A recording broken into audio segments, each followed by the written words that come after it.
The House will please come to order. Welcome, ladies and gentlemen, back to our second half of our 11th day of the 66th Wyoming Legislature. If you'll please join me for our prayer offered by the Reverend Bob Thompson. Afternoon. Hear these words from Psalm 100. Make a joyful noise to the Lord, all the earth. Worship the Lord with gladness. Come into his presence with singing. Know that the Lord is God. It is he that made us, and we are his. We are his people, the sheep of his pasture. Glorious God of all worlds, we come before you with a renewed sense of your calling as representatives. Representatives of the people in Wyoming, but more importantly, representatives of your kingdom. In your word, you have called us to be your ambassadors, appealing for grace and reconciliation in the world through our lives and through our work. Today, Lord, I lift up these women and men, representatives doing the work you have called them to the citizens of this great state of Wyoming. God of all creation, as we look around, we see the abundance of your work. You have provided plenty of resources for all living things. We see the splendor of your world. God, guide us as stewards in our use of all that you have provided, that all people and future generations may enjoy the bounty of your creation. As we live in this great state, we are thankful for the beauty that surrounds us. Almighty and compassionate God, you are a God of peace, of shalom. You call for justice and equity for the people of this world, and you have called us as your people to support the weak, to help those who suffer, and to honor all people. You have commanded us to live in peace by loving you and loving our neighbors. We remember these words from St. Francis. Lord, make me an instrument of thy peace. Where there is hatred, let me sow charity. Where there is error, truth. Where there is doubt, faith. Where there is sadness, joy. And where there is darkness, let me bring light. God, I pray for the work of these representatives today. Give them the peace that only you can give. Give them focused energy, ears to hear and hearts open to your calling. Guide them in every decision. Give them patience and understanding as they debate and make decisions. Lord of all creation, as you cause the sun to rise, bringing light into darkness, send the light of your Holy Spirit to dawn in our souls and to dispel any darkness. Give us your grace that we may reflect your glory. Let your love show through our deeds, and may your peace shine in our words. In Christ's name I pray. Amen. Thank you very much. Please join me in the Pledge of Allegiance. I pledge allegiance to the flag of the United States of America.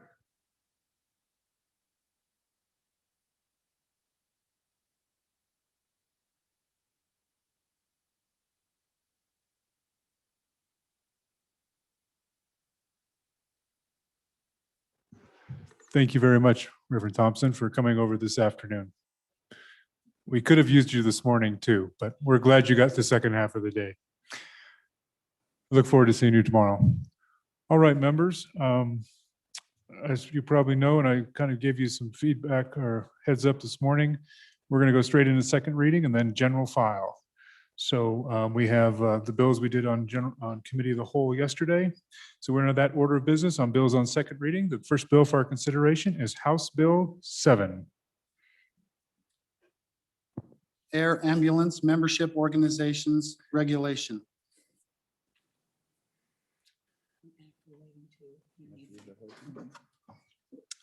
An act relating to insurance.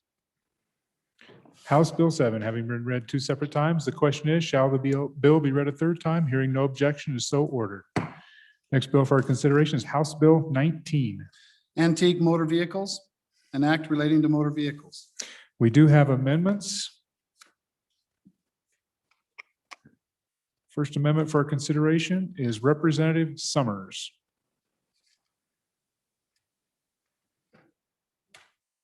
Mr. Speaker, thank you. Mr. Speaker, I would like to move second reading amendment number 1 to House Bill 19 and ask for your favorable consideration. And so when I was looking at this and we were discussing yesterday, I was wondering what's the right price point on this fee increase. And so I got to thinking, so we went back to 40-year-old vehicles from 25. I think that's really good. Maybe it should have been 50. But really, we were increasing fees from what was, I think, $10 up to $50. And so I just thought, well, maybe let's drop it back from 50 to 20 and just have a conversation on why these were the right numbers. And so you can just see what my amendment did. I drop it from 50 to 20, and I drop it from 10 to 5 on page 6, line 17. So with that, Mr. Speaker, that's the extent of my amendment. I would stand for questions. Thank you. Any member for around second reading amendments? So every member will get one time till that's exhausted, and then a second time, and then back to the sponsor. Representative Brown. Thank you, Mr. Speaker. Ladies and gentlemen, slight pushback. I honestly, I'd say vote your conscience on this one. The reason I would say slight pushback is the development of this bill as it came through the interim process this past year. Is this bill, like I said, came from a previous representative, and he and I had some discussions, and I gave the committee kind of this general consensus of what I wanted the bill, and the committee said, hey, this is what we think, and it progressed forward, and what the committee came up to was $50 a year. And so what's $50 a year? That's less than $5 a month. And I would submit to this body that it less than $5 a month, if you're driving an antique motor vehicle, it's probably a significant investment, and you've probably got the capability of paying $5 a month to drive that on the roads. And so that's what this $50 is looking for. We knock it down to 20. I'm okay with that too. I would submit that I think that $20, that's a little low. But for $5 a month to drive that vehicle as you see fit and driving it around town. The other thing that I'll say, Mr. Speaker, is as we look at this particular amendment and this particular bill in universal looking at it, you actually could register this vehicle as a registered vehicle without buying this Pioneer plate and have zero, your registration fee could be $17 a month or $17 a year. So this is actually going to be a situation where some people may see this $50 and do the math on it, go to their county treasurer and find out that it's cheaper for them to license this and drive it as an everyday vehicle and not get the Pioneer plate. So there's a little bit of a push and pull here, but I would submit that I think $5 a month, less than $5 a month, is more than adequate to charge for these antique motor vehicles to drive on our roads. Thank you. Thank you, Representative Brown. Any other member for their first time on second reading amendment number 1, House Bill 19? Any other member for their first time? Second time to the sponsor, Majority Floor Leader Summers. Mr. Speaker, thank you. And I'm not either way. I really wanted to just hear what the body thought, and I wanted to give the body some options. So it's really up to you whether you want to do this. So I'm obviously in support of the amendment, but it's a good discussion. Members, we're voting on second reading amendment number 1 to House Bill 19. All those in favor, please say aye. Those opposed, no. The members on Zoom, if you would raise your hand, your physical hand, if you'd like, if you would like to vote aye. Vote no. The motion has failed. Thank you. Not just on the votes online either. I took into account the people in the room, just so we're on the same page. All right, the motion has failed. We're on to the second amendment is second reading amendment number 2 is Chairman Olson. Thank you, Mr. Speaker. I move second reading amendment number 2 to House Bill number 19 and do ask for your favorable consideration. Folks, there's 2 things happening in this amendment. The first just addresses the years, which is really the heart of, I guess, the bill and the purpose of the bill. And as I sat and thought about this, the committee's done good work, I think, in bumping it from 25 up. This is probably a statute that you have to revisit every so often. And I think we'd want to spread that out to that ever so often being ever so far apart. My amendment moves it from 40 years to 50 years. And my logic is just thinking about cars, really. And this, as drafted, lands you probably square into considering the 1980s into antiques. So every one of those 1980 square box pickups driving around all over Wyoming with the little bow tie on the front, or the red or the blue circle, whatever your preference is. I have a 1980 with a bow tie. And I guess I don't necessarily consider it an antique vehicle, but it's not a daily driver for me. My idea here is just to more, I think, accurately capture less of your daily driver vehicles, which I think was the intent of the bill.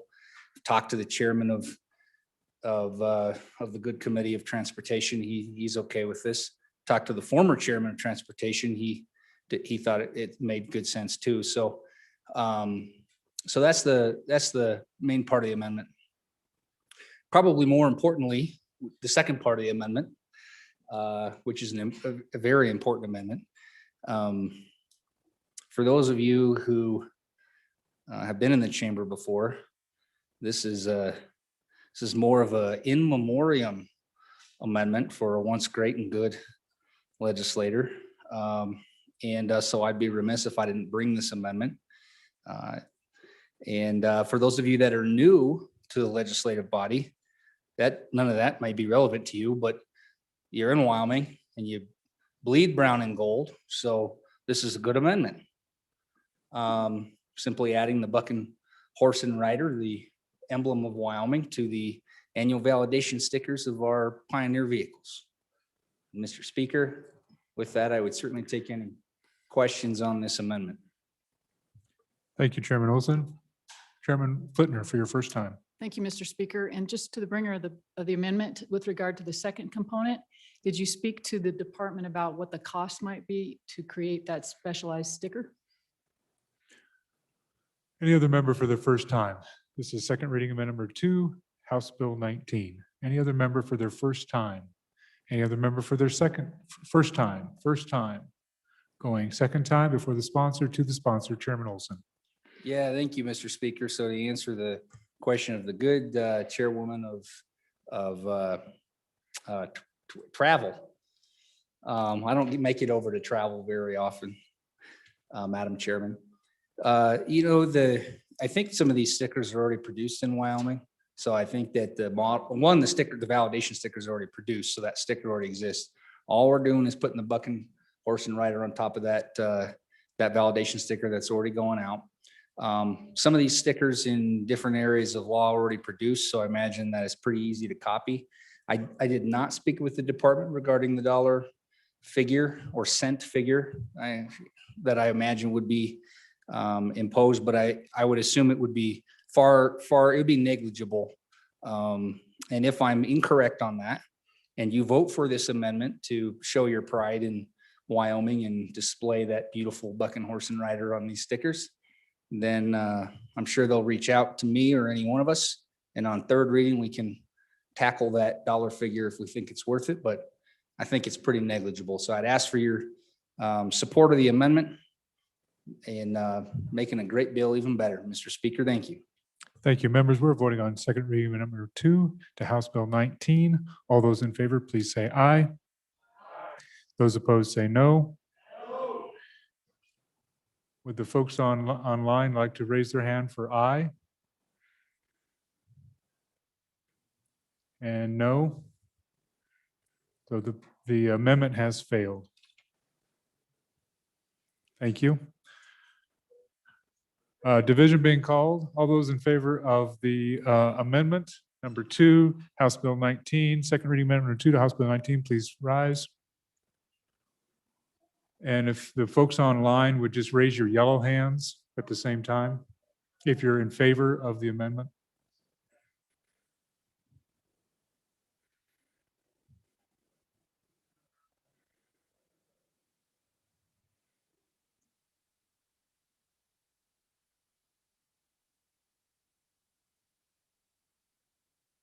Thank you. All those opposed?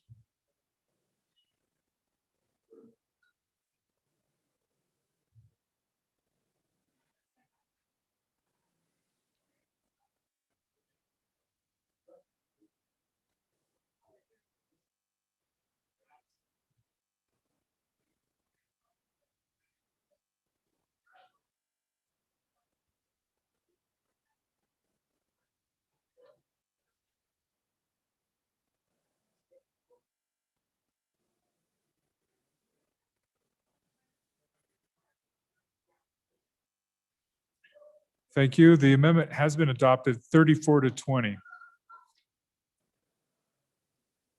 Second reading, House Bill 19, having been read two separate times, the question is, shall the bill be read a third time? Hearing no objection, is so ordered. So members, I'm going to ask you for your, just a moment of your time about the voice votes, particularly on these amendments. I've got a sheet of plexiglass here and another one there, a screen over here, so that I really am not maybe able to tell what the will of the body is at the time. That time it did feel like no up here. So if you feel like out there where you are, it's sincerely, you think I was in error, please don't hesitate to call division, because it is a different acoustical environment than someone would be used to sitting up here. So please do not be afraid to do that. I'll try to become better at what it is. I got pretty good on the Zoom, you'll have to admit. I could get within one or two votes, but in here, this is a little bit newer. So thank you very much. The next bill for our consideration is House Bill 20. Driver's license requirements, visual acuity, an act relating to motor vehicles. Thank you. We do have an amendment. Chairman Burkhart.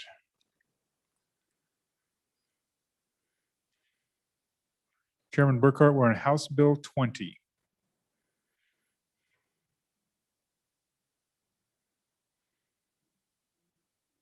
Thank you, Mr. Speaker. I apologize for my brief delay. I move second reading amendment number 1 to House Bill 20. Ask for your favorable consideration. Ladies and gentlemen, this is a cleanup. It's a conforming amendment. There were 2 sections in statute talking about visual acuity. House Bill 20 changed 1 that said it'll be handled by rules and regs, while this section of the statute was missed, and it just conforms the 2 sections together. And that's the extent of the amendment. Thank you, Chairman Burkhart. Any other member for their first time? Any other member for their first time? Seeing none, second time before the chairman. All those in favor of second reading number 1 to House Bill 20, please vote aye. Those opposed, no. The second reading number 1 to House Bill 20 has been adopted. House Bill 20 having been read 2 separate times, the question is, shall the bill be read a third time? Hearing no objection, is so ordered. Next bill for our consideration is House Bill 21. Wyoming National Guard, preference for education, an act relating to defense forces and affairs. House Bill 21 having been read 2 separate times, the question is, shall the bill be read a third time? Hearing no objection, it is so ordered. The next bill for our consideration is House Bill 22. Wyoming Military Code, an act relating to defense forces and affairs. House Bill 22 having been read 2 separate times, the question is, shall the bill be read a third time? Hearing no objection, is so ordered. All right. House Bill 22, is there an amendment? Okay, it's not available to the chief clerk, so we're going to take a moment to see where we are.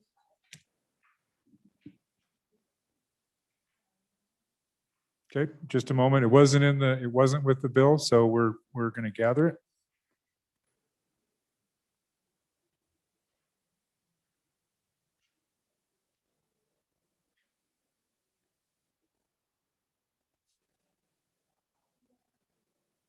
I don't have it in my book.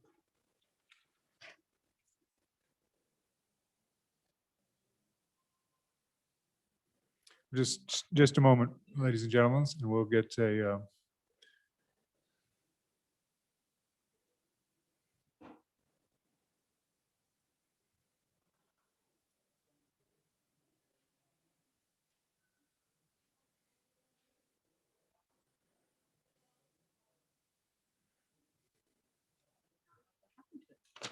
Thank you. Our apologies. So we're on House Bill 22. There is an amendment. Chairman Wilson.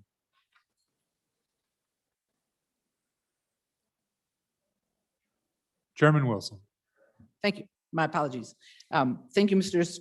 Speaker. My apologies for resisting the execution of lawful process. I move House Bill 20, second reading amendment number 1 to House Bill 22 and ask for your favorable consideration. Folks, this is that military bill that we talked about for kind of a while yesterday. And some of us got a little bit concerned. So I have brought an amendment to repeal the bottom of page 18.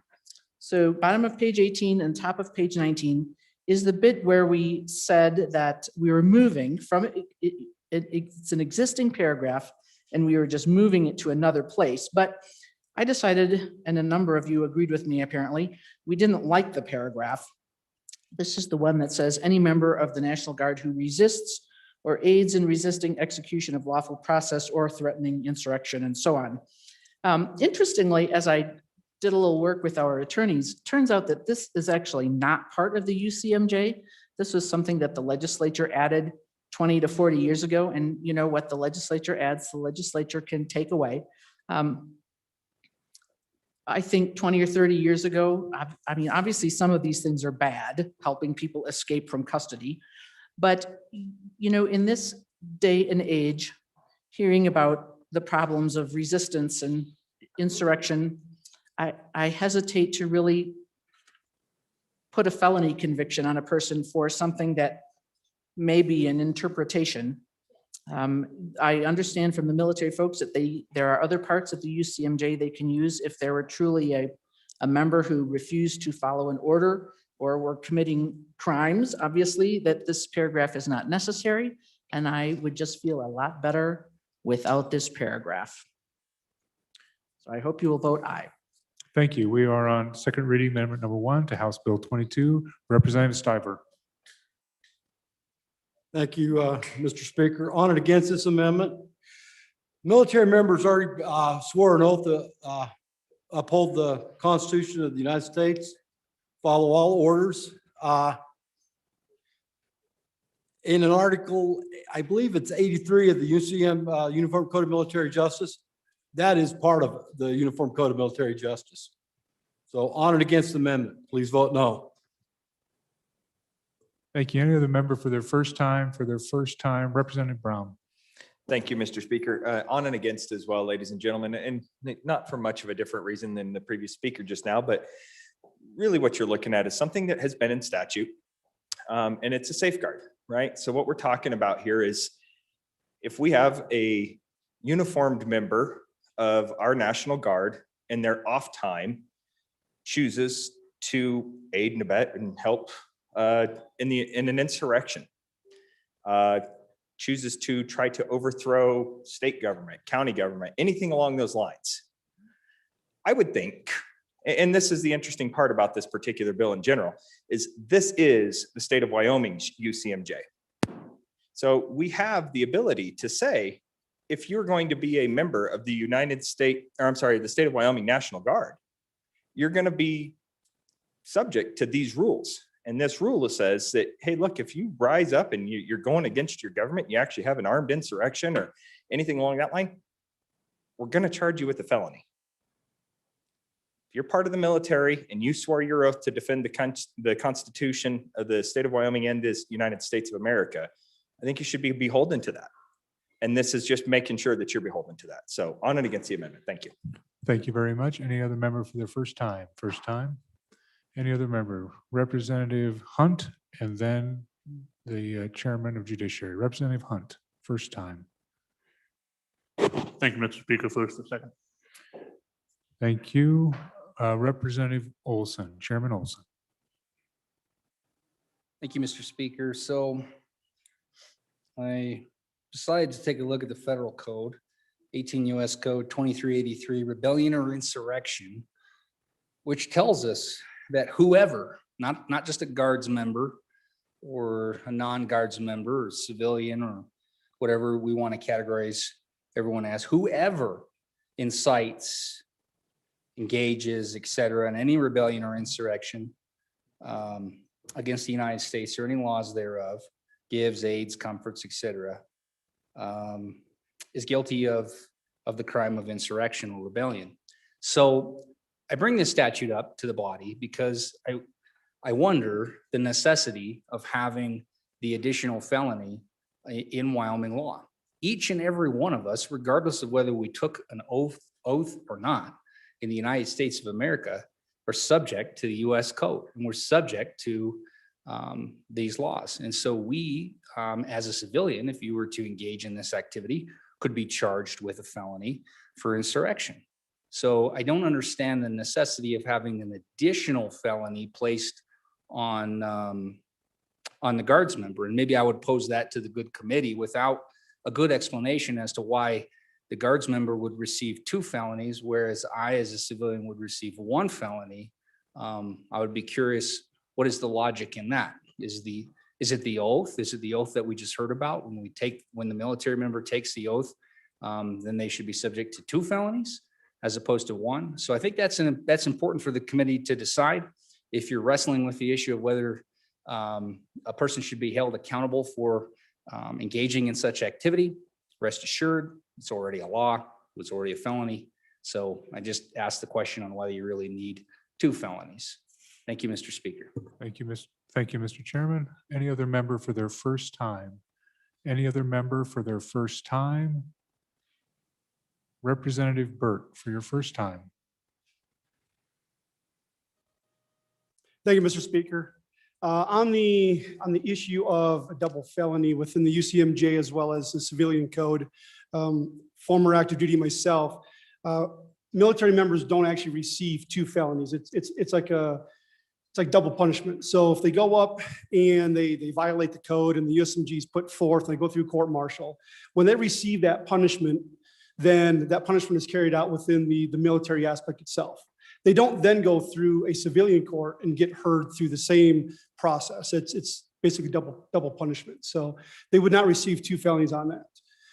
On the aspect of on the insurrection side of things, as when we swear an oath to the Constitution, when we join the military, we're actually accepting the ability to accept all orders, instant in a willingness and obedience to all orders.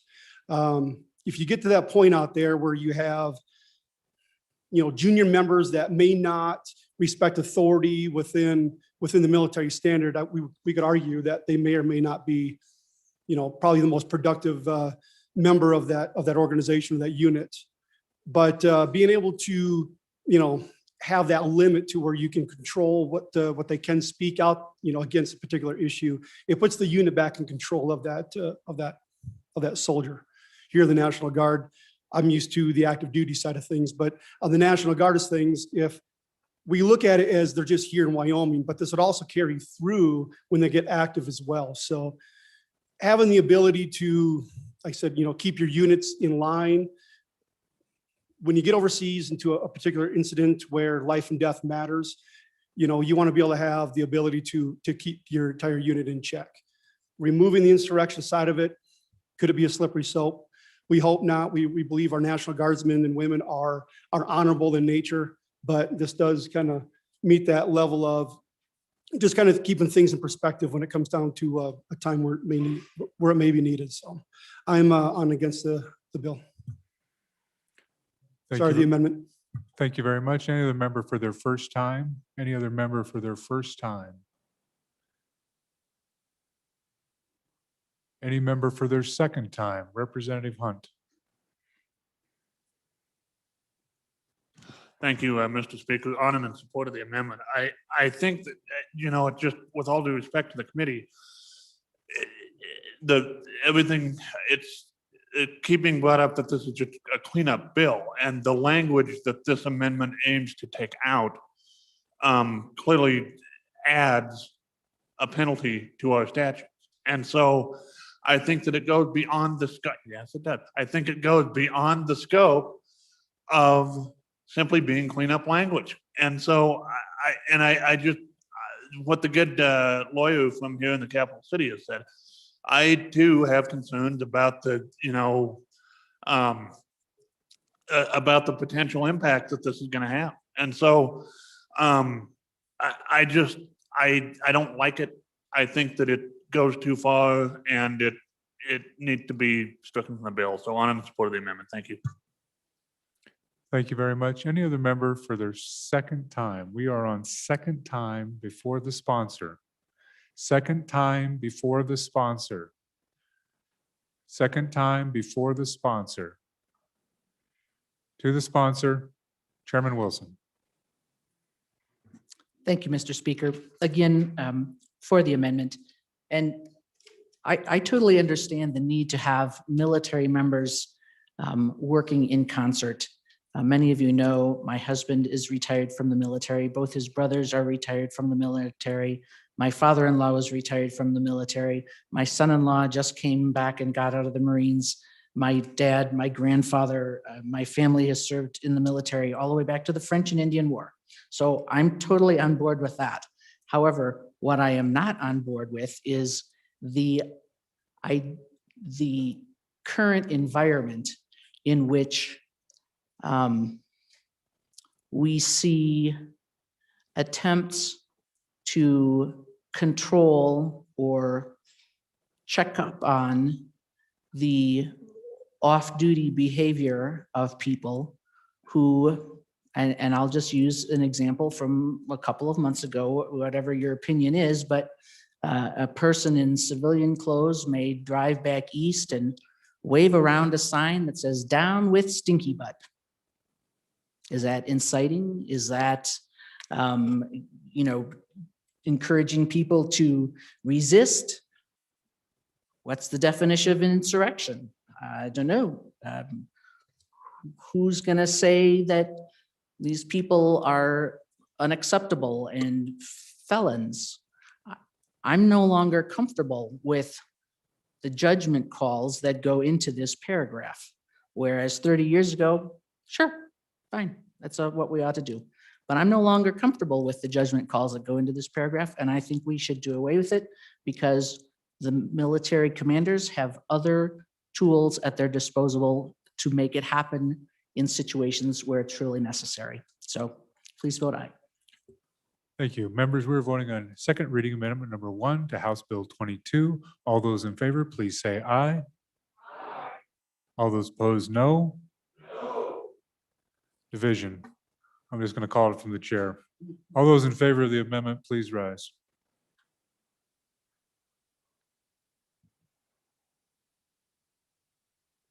Members on Zoom, if you would raise your yellow hand, please, if you're in favor of the amendment.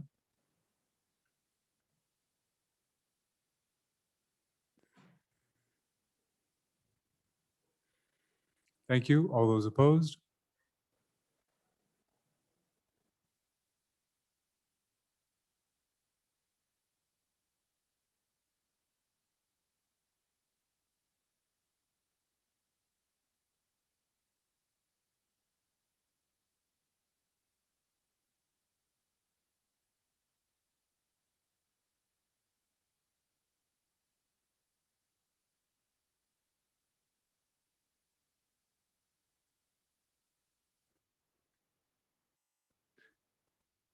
Members on Zoom, did anybody wish to vote in the noes? If you wanted to vote with the noes, please raise your hand. Okay, thank you.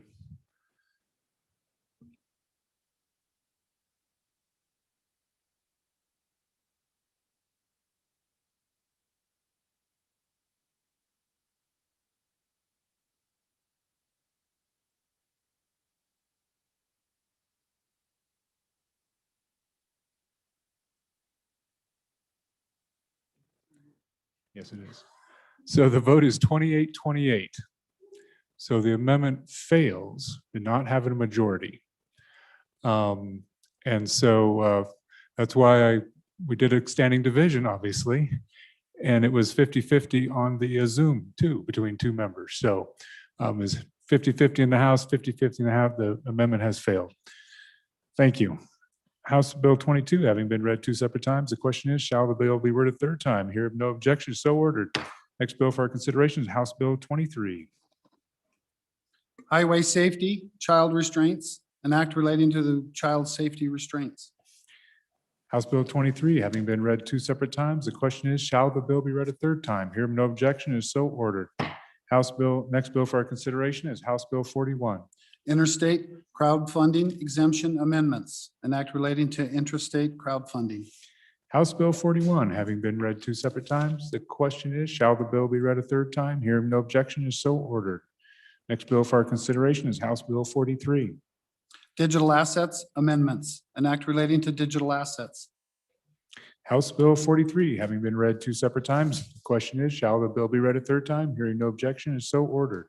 Next bill for our consideration is House Bill 52. Wyoming School Protein Enhancement Project, an act relating to school nutrition. House Bill 52, having been read two separate times. The question is, shall the bill be read a third time? Hearing no objection is so ordered. Next bill for our consideration is House Bill 57. Advanced enrollment, an act relating to K-12 student enrollment. House Bill 57 does have an amendment. Representative Brown. Thank you, Mr. Speaker. I would move second reading amendment number 1 to House Bill 57. And members, I'd ask for your favorable consideration. Pretty quick and simple cleanup here. What this is taking out the term military installation. This was sent to me by our good friends in that 5-sided building out the east side of the state, or out on the east side of the country. What they were concerned about on this is we have recruiters that come here as well, and they are not ordered to a military installation, and they don't actually have an installation. They go to an office. And so in removing the installation, if you look at the way the bill reads, it just says if a military member is transferred into the state, then their kids can enroll in school. So that's all this does, Mr. Speaker. If there's no questions, I'd call for the question. Any discussion? Any discussion? Seeing none, all those in favor of adoption of second reading of amendment number 1 to House Bill 57, please say aye. Those opposed, no. The amendment has been adopted. House Bill 57 having been read two separate times. The question is, shall the bill be read a third time? Hearing no objection is so ordered. Next bill for our consideration is House Bill 64. Uniform Fraudulent Transfer Act, extinguishing claims, an act relating to the Uniform Fraudulent Transfer Act. House Bill 64 does have an amendment. Representative Stith.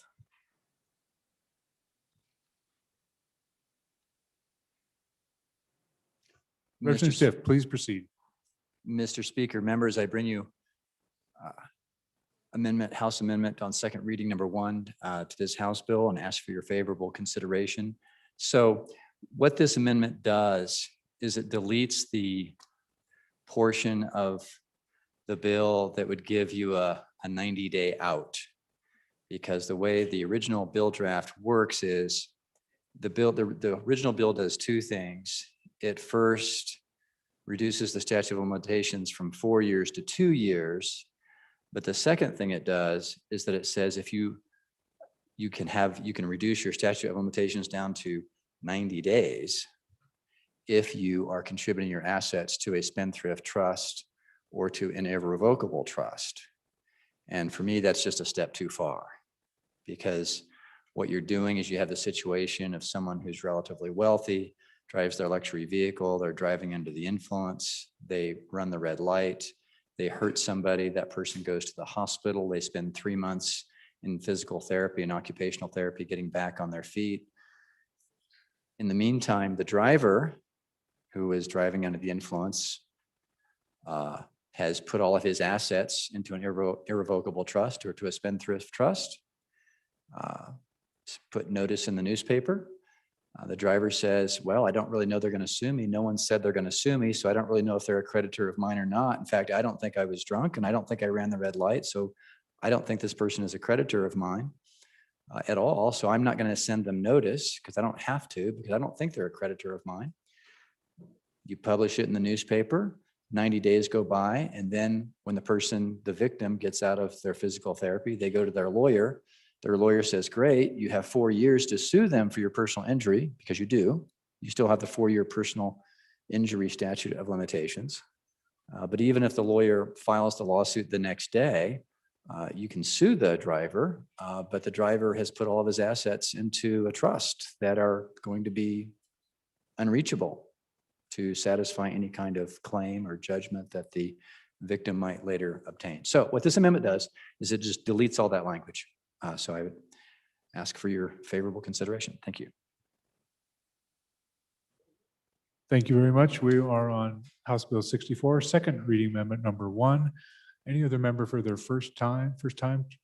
Representative Gray. Thank you, Mr. Speaker. And I want to speak in favor of the amendment. Appreciate the work the bringer of the bill has done. He's not here today. He's passionate on this issue. And But I was concerned about this bill in committee, and I just don't think to say, well, we want to be moving, we want to surpass states on ranking of our trust statutes. I mean, I don't think that's good enough for a bill, you know, and so this is supposed to make it more more conducive to filing these and improve our rankings and our statutes in this area. And to me, that's not good enough for me. So I appreciate this amendment because I think it improves it, and I'd urge an aye vote. Thank you. Thank you, Representative Gray. Any other member for their first time? Any member for their first time? First time, seeing none. Any member for their second time? Seeing none. To the sponsor, seeing none. All those, we're voting on House Bill 64, second reading, amendment number 1. All those in favor, please say aye. Those opposed, no.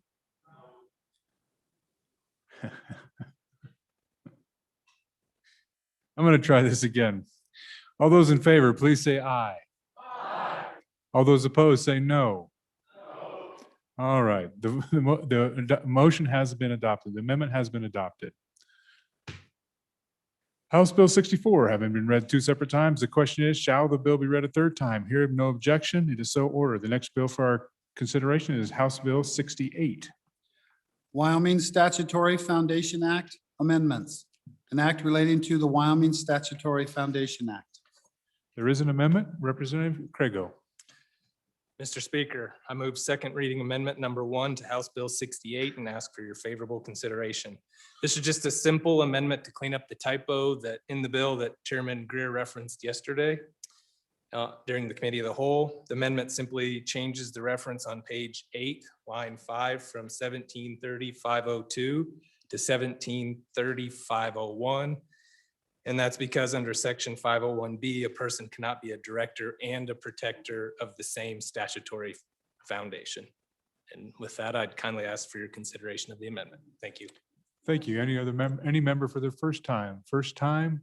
Second time? All those in favor of second reading of amendment number 1 to House Bill 68, please say aye. Aye. Those opposed, no. The motion has been adopted. House Bill 68 having been read 2 separate times. The question is, shall the bill be read a third time? Hearing no objection, so ordered. The next bill for our consideration is House Bill 69. Division of Banking Fees, an act relating to banking and commerce. House Bill 69 having been read 2 separate times. The question is, shall the bill be read a third time? Hearing no objection, is so ordered.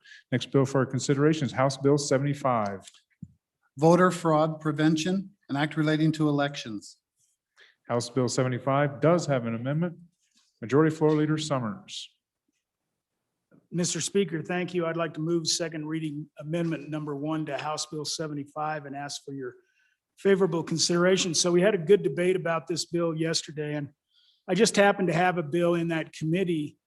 And so I was waiting and I listened to this bill, particularly in committee. And one issue was raised was whether by requiring an ID, and if somebody had to purchase an ID specifically for voting, would that be considered a poll tax? And so I wrestled that in my mind, and I thought, well, the easy thing is we just fix that. And so what this does, basically, you can see it in lines 14 through 25. And this is in the fee section for the Wyoming ID.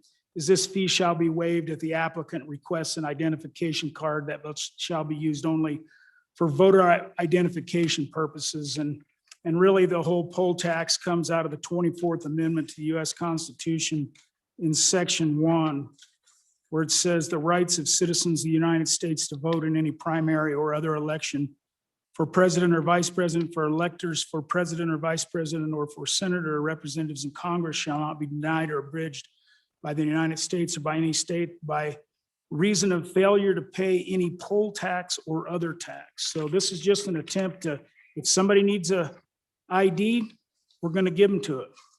So thank you. Any other member for their first time? For their first time? Representative Gray. Thank you, Mr. Speaker.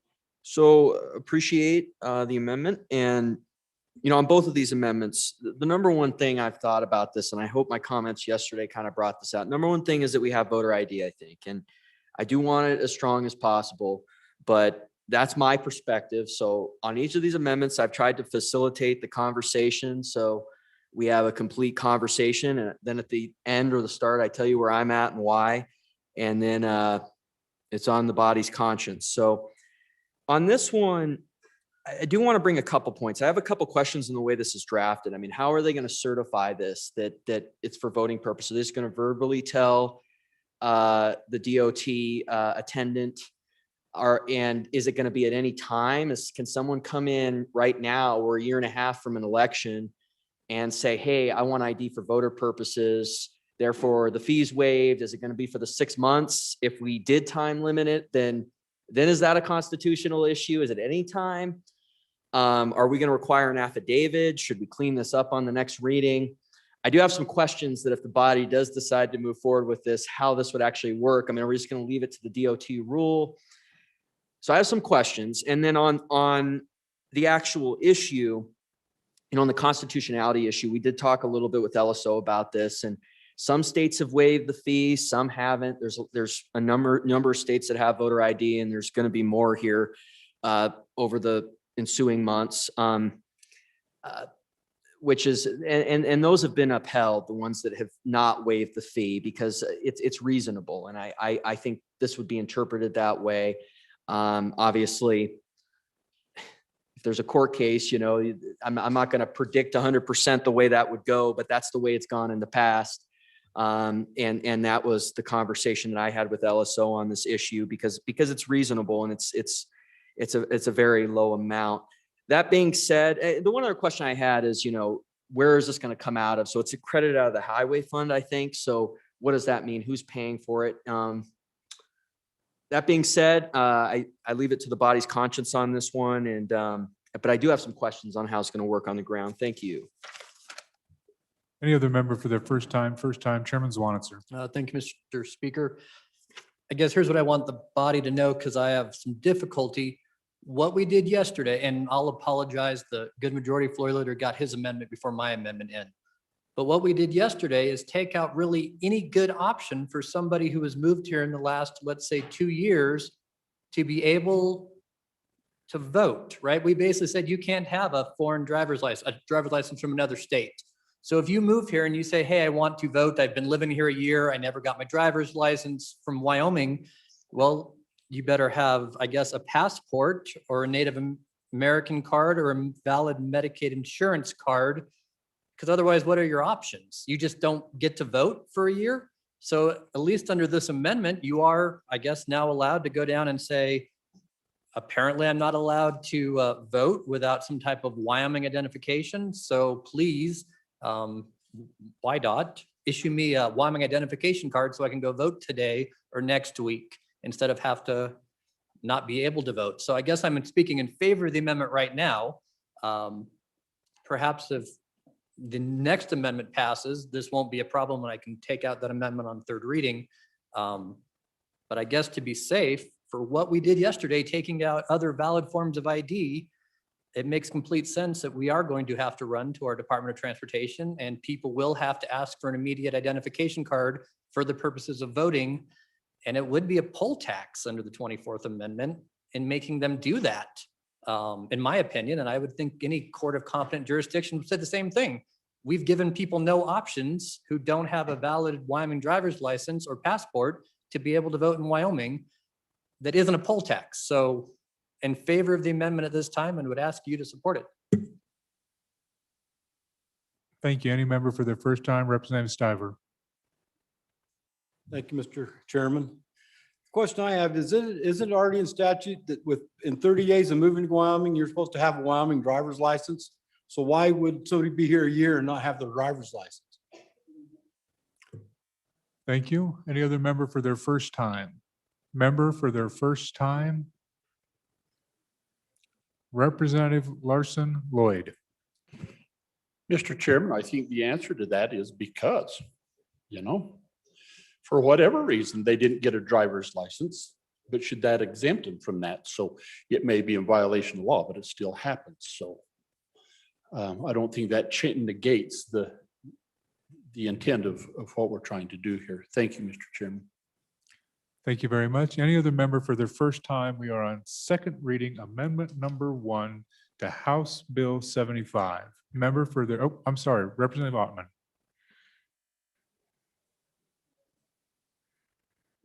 Yes, thank you, Mr. Speaker. I just wanted to speak in against this amendment.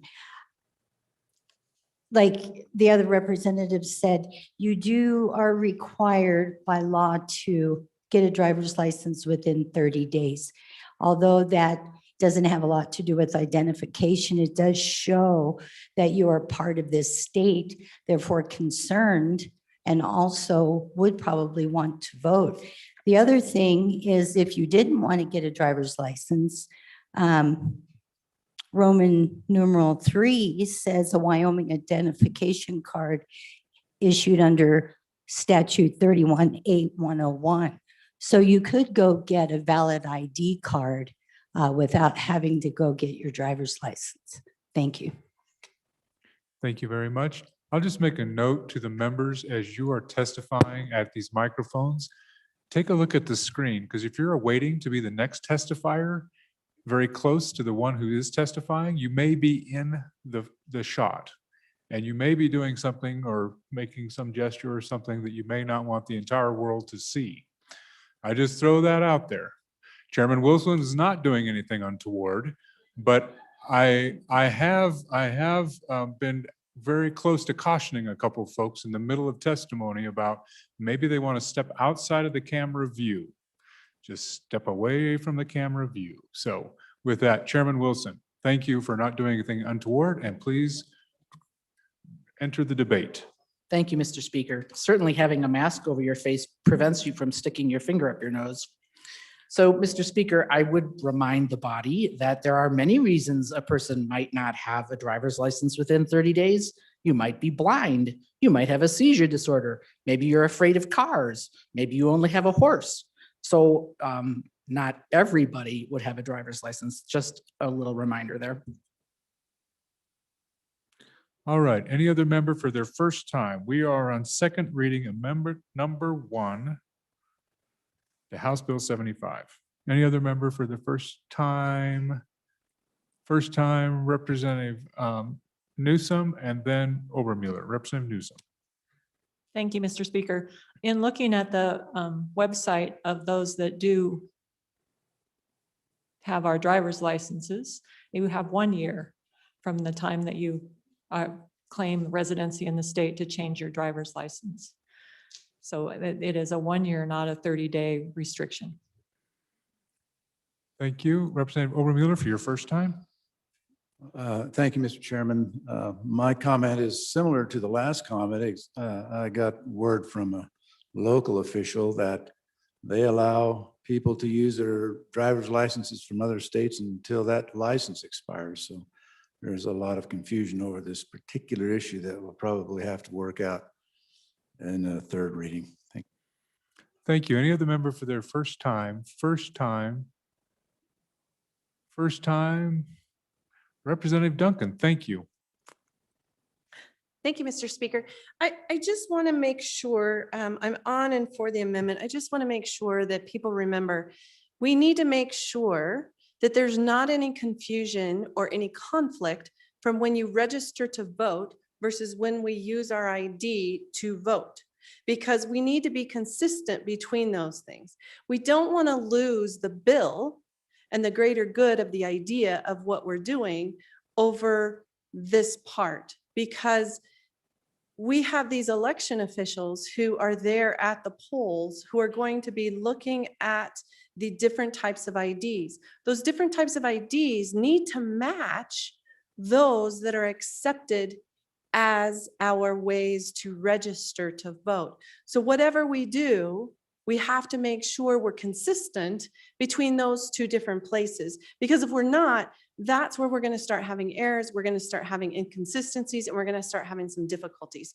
So we just need to make sure that whatever it is we choose, that we are consistent. So when a person uses whatever it is, again, for the registration, it needs to be the same for our voting. And that's the overall goal of our bill, because our bill is what we're wanting to pass. This is what we're wanting to do. So the debate should be consistent with what we are registering with. And the overall idea is we want an ID. We want the ID.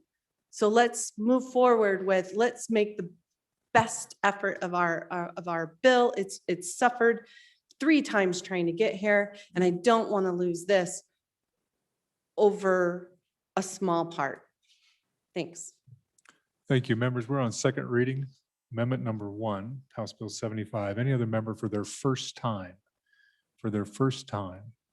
Now members for their second time. Second time, Representative Gray. Thank you, Mr. Speaker. Just wanted to respond to that last speaker and not trying to be difficult here, but I think that's more on the next amendment on this registration versus identification issue.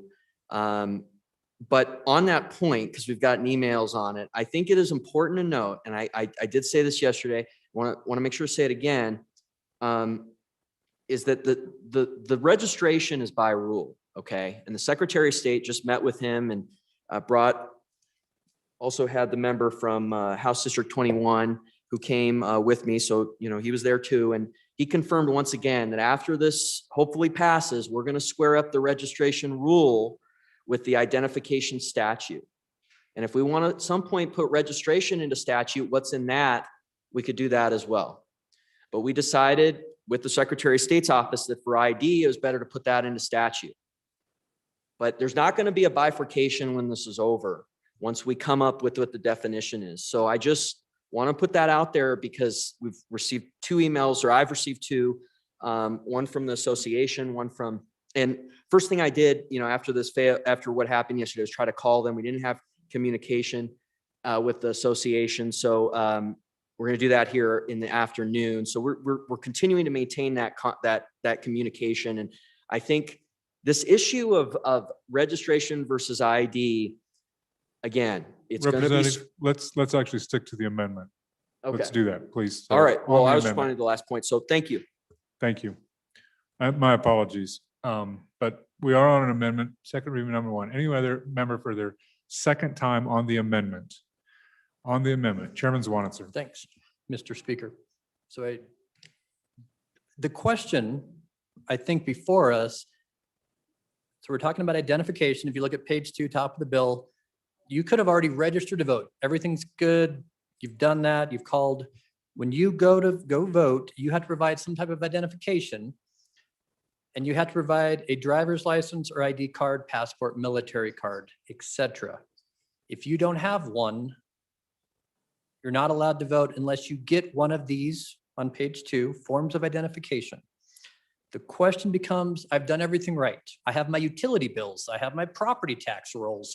You name it. I have all these other government documentations that say I live where I live, but it doesn't qualify under page 2 under these definitions.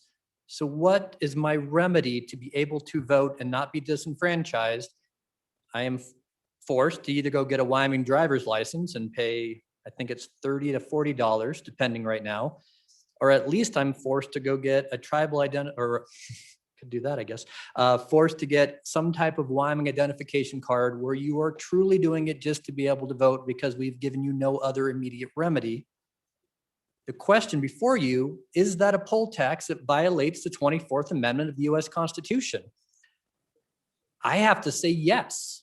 I would think anybody who reads it says, what else? If we're forcing someone to go get an ID card, a driver's license, etc., a passport, which costs what, $120 right now, we're forcing them to get an identification for no other purposes than to vote.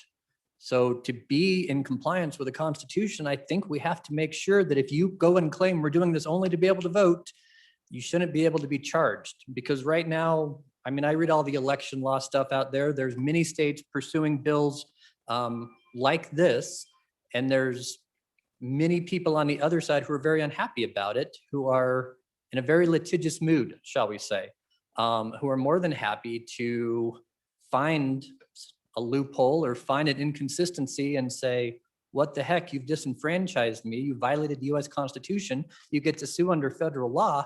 We got a real problem here unless we pass this amendment the way the bill is currently worded. So I would encourage your support and hope I cleared that up if you read page 2 on what are proper identifications, not to register, but to show up and just prove who you are. See, right now, remember, your driver's license from our state doesn't have to even have the address you're voting. It just has to apparently be a Wyoming driver's license. So if you're moving across the state, you're still good. But if you're moving in from another state, not allowed, which doesn't make sense to me, which is why I have the next amendment. But for purposes of staying in line with the US Constitution, you need to vote yes on this amendment. Thank you. Any other member for their first time?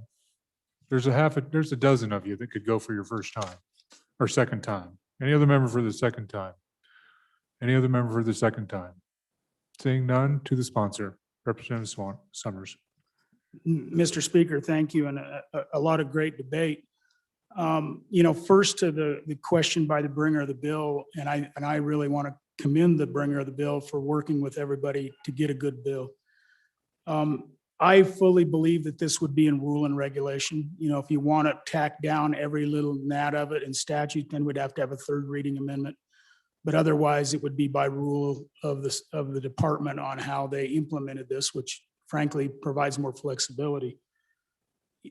To the good representative in the middle of the state where the water runs warm, the reference 31.8.101, that's the same ID card. And if you go on to 31.8.104, that's the fee that's charged for that card that was mentioned in 31.8.101. So you have to pay $10 for that card.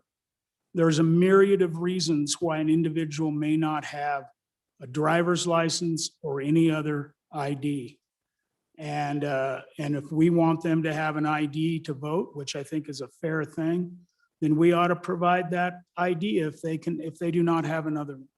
There's not going to be a huge number. This isn't going to break the bank of the state of Wyoming. It's going to be a few people. Let's just cover our bases, satisfy our constitutional right, and move on. So on in support of this amendment. Thank you. Thank you. Members, we are voting on second reading amendment number 1 to House Bill 75. All those in favor, please say aye. All those opposed, say no. The amendment has been adopted. Next, we have second reading amendment number 2. Chairman Zwanitzer. Thank you, Mr. Speaker. I move second reading amendment number 2 to House Bill 75, but ask for your favorable consideration today. And so members, perhaps it wasn't explained by me very well yesterday on what the standing committee amendment did. So let me just, if you have your bill in front of you, and I think we talked about this just a bit ago, but I just want to reiterate, on page 2 of your bill, there is a purpose for voter registration. If you are going to register to vote, that is by rule and reg in the Secretary of State's office. Registering to vote at your address is a separate process than if you look at the top of page 3, in-person voter identification, where again, identification is just you proving that you have a picture or a Medicaid card that matches your name, right? So you've already established your registration. You were just there to say, hey, here's a government form of ID with my name on it that was issued by the government. So you have legitimacy, right?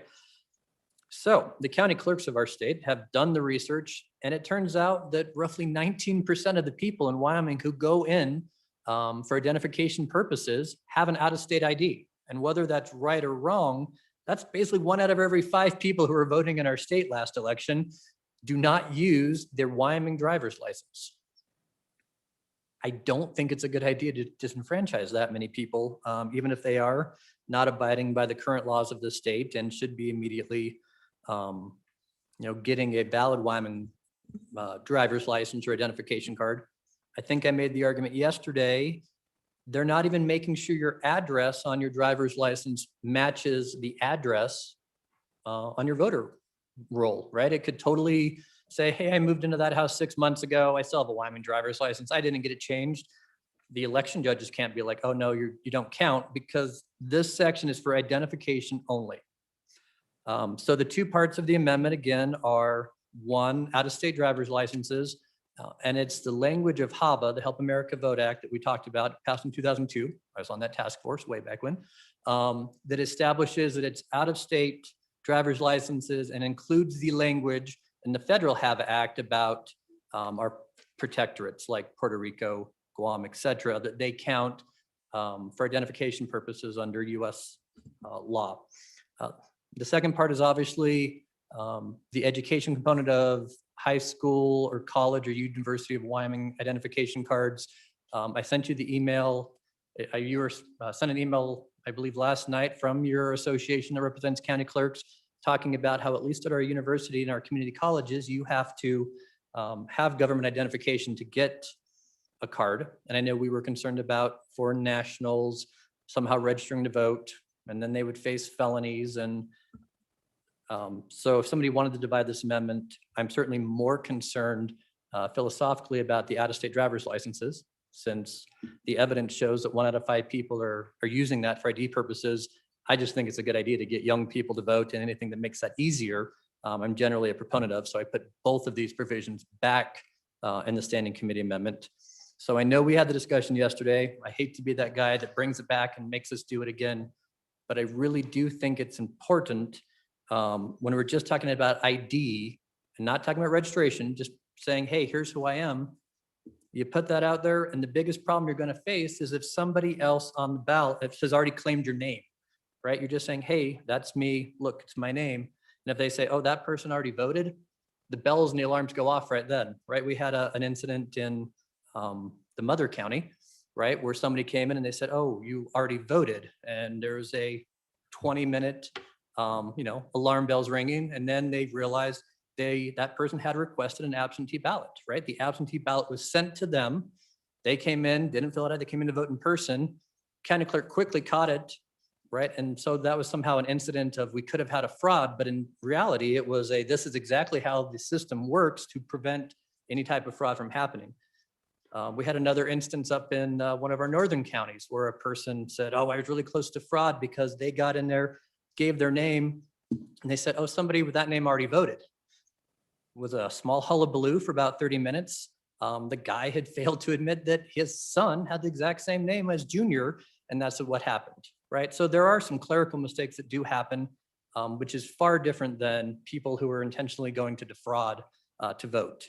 And I would guess, in summation, again, we have not had a serious infraction that I'm aware of in the past 16 years about voter fraud. Where we have had is we've actually had people who were not allowed to vote based on felony violent convictions, and they did vote, and 5 of them got charged with felonies. So I would submit to you our process is clean. It's doing everything it should. We're preventing fraud. There may be an issue in the future. That's why this bill is before us, which I still support. But to not disenfranchise people, we need to take all necessary steps to give people the benefit of the doubt. Yeah, they're screwing up. They should register right when they come to Wyoming or right when they move, but people don't. And that doesn't mean they shouldn't be allowed to vote if they're paying their taxes and doing everything else they should. So I would encourage your I vote on the second reading amendment. Thank you. Any member for their first time on the amendment?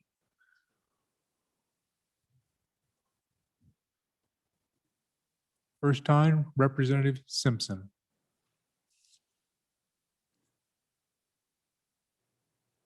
Thank you, Mr. Speaker. Ladies and gentlemen, when I first entertained the idea of working with this bill and to assist the sponsor, I analyzed a lot of states around to see what they were doing, to get a good feel for that.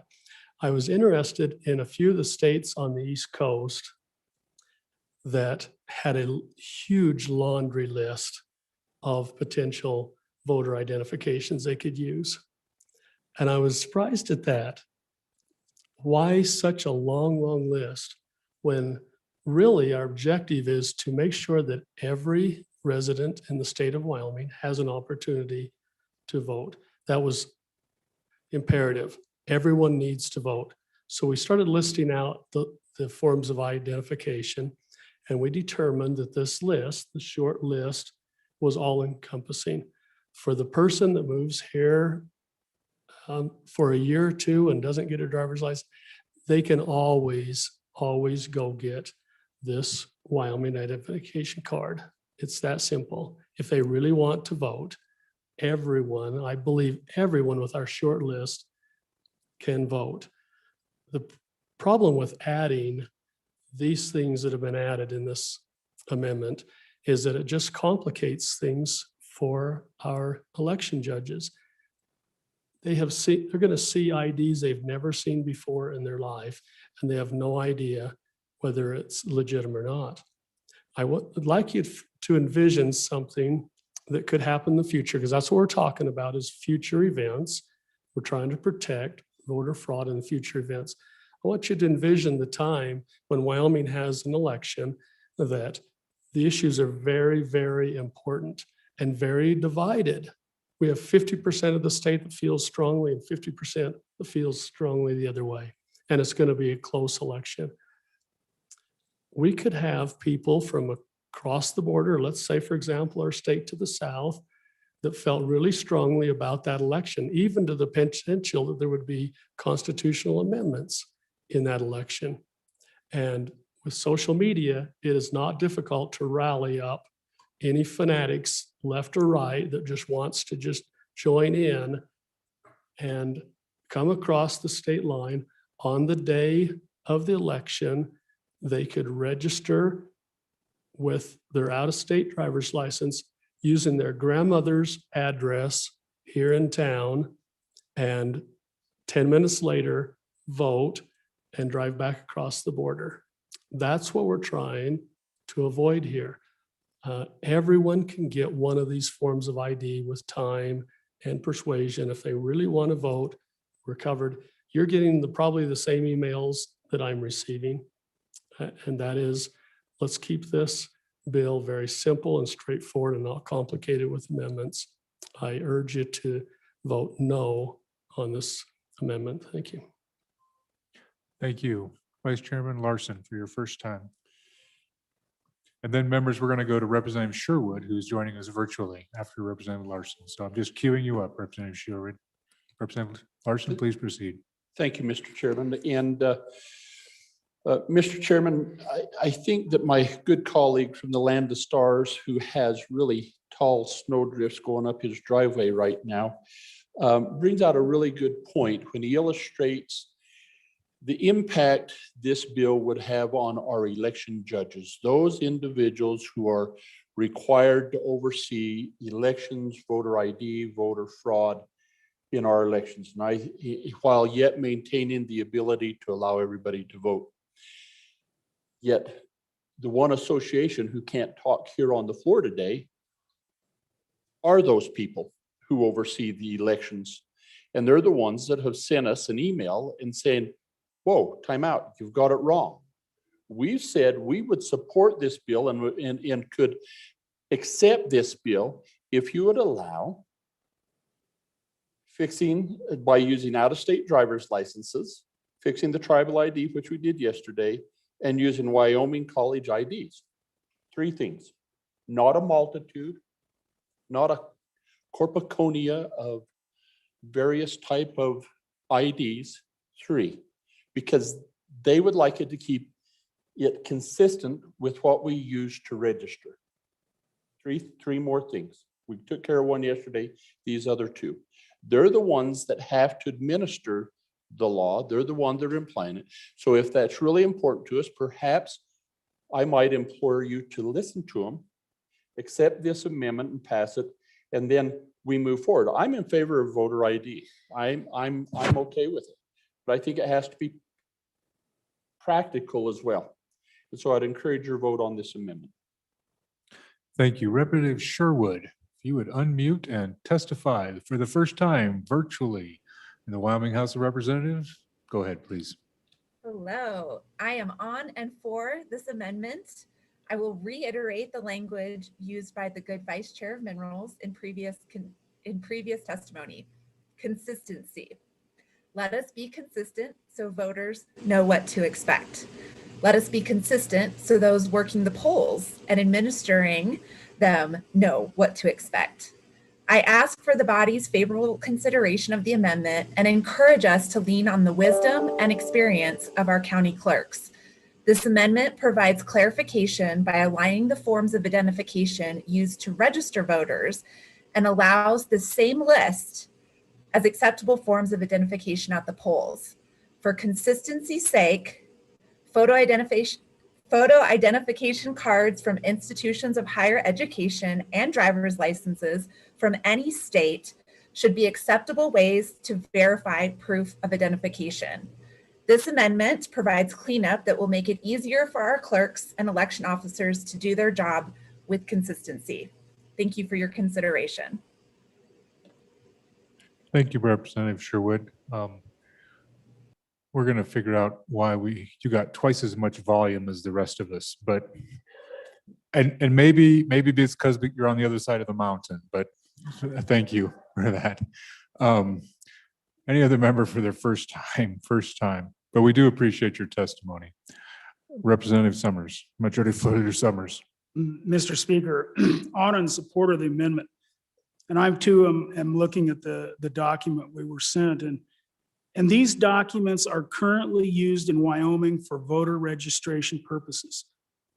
If we want to change that law, then we change that law, because that's not what this bill is about. This bill is about the ID that you present when you want to vote to show that Albert Summers is Albert Summers, not that Albert Summers is registered. So if we're going to allow these documents to be used when we register to vote, and we're not going to allow them to be used to say that Albert Summers is Albert Summers at the poll, I think it's a mistake. So on in support of this amendment. Thank you. Any other member for their first time? Representative Gray. Thank you, Mr. Speaker. So I wanted to reiterate the conversation we've had with the Secretary of State, had the representative. And by the way, I appreciate everybody's work on this. Really appreciate as well the representative from House District 21. We had another conversation with the Secretary of State today. And again, he's going to align the registration rule with what we decide. So this alignment debate, I mean, I think really the question is, do you think this should be used for ID and registration? Not, are you opposed to having a non-alignment? And that's a valid conversation. I viewed myself as kind of a facilitator trying to bring all the info out. So, but this idea that there's a bifurcation, which has been said, and also an email, I would just gently push back on that. Because frankly, the rule, and one great thing that's come out of this discussion on the statute, is very constructive discussion, is that the rule had some other issues. And we're just talking to the Secretary of State about it. I was talking with the clerks about it. I thought that the student ID could be used for registration because that's what the rule says on its own. And it's unclear because there's a statute which says they have to have the last 6 of the Social Security number, that they also take down. I was talking about this yesterday. I was talking with the Albany County Clerk. They have to take down the last 6 or the Wyoming driver's license if they have that. One of those two, and that's in statute. And that hasn't been placed into the rule yet.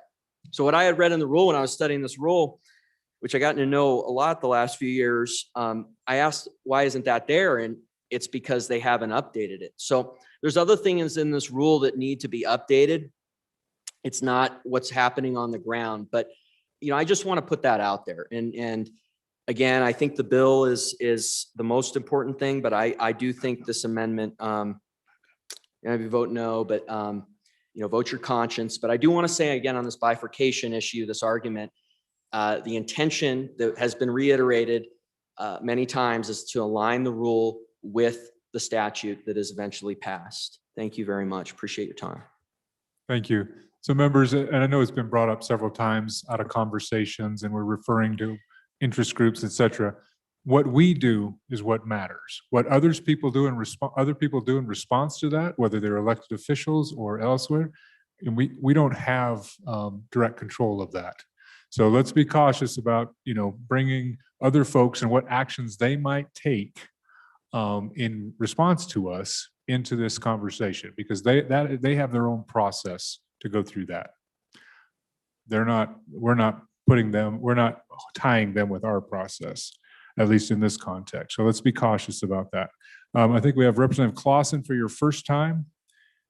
And any other members from the first time, we'll go to Madam Minority Floor Leader, Representative Clausen, and then Minority Floor Leader Conley.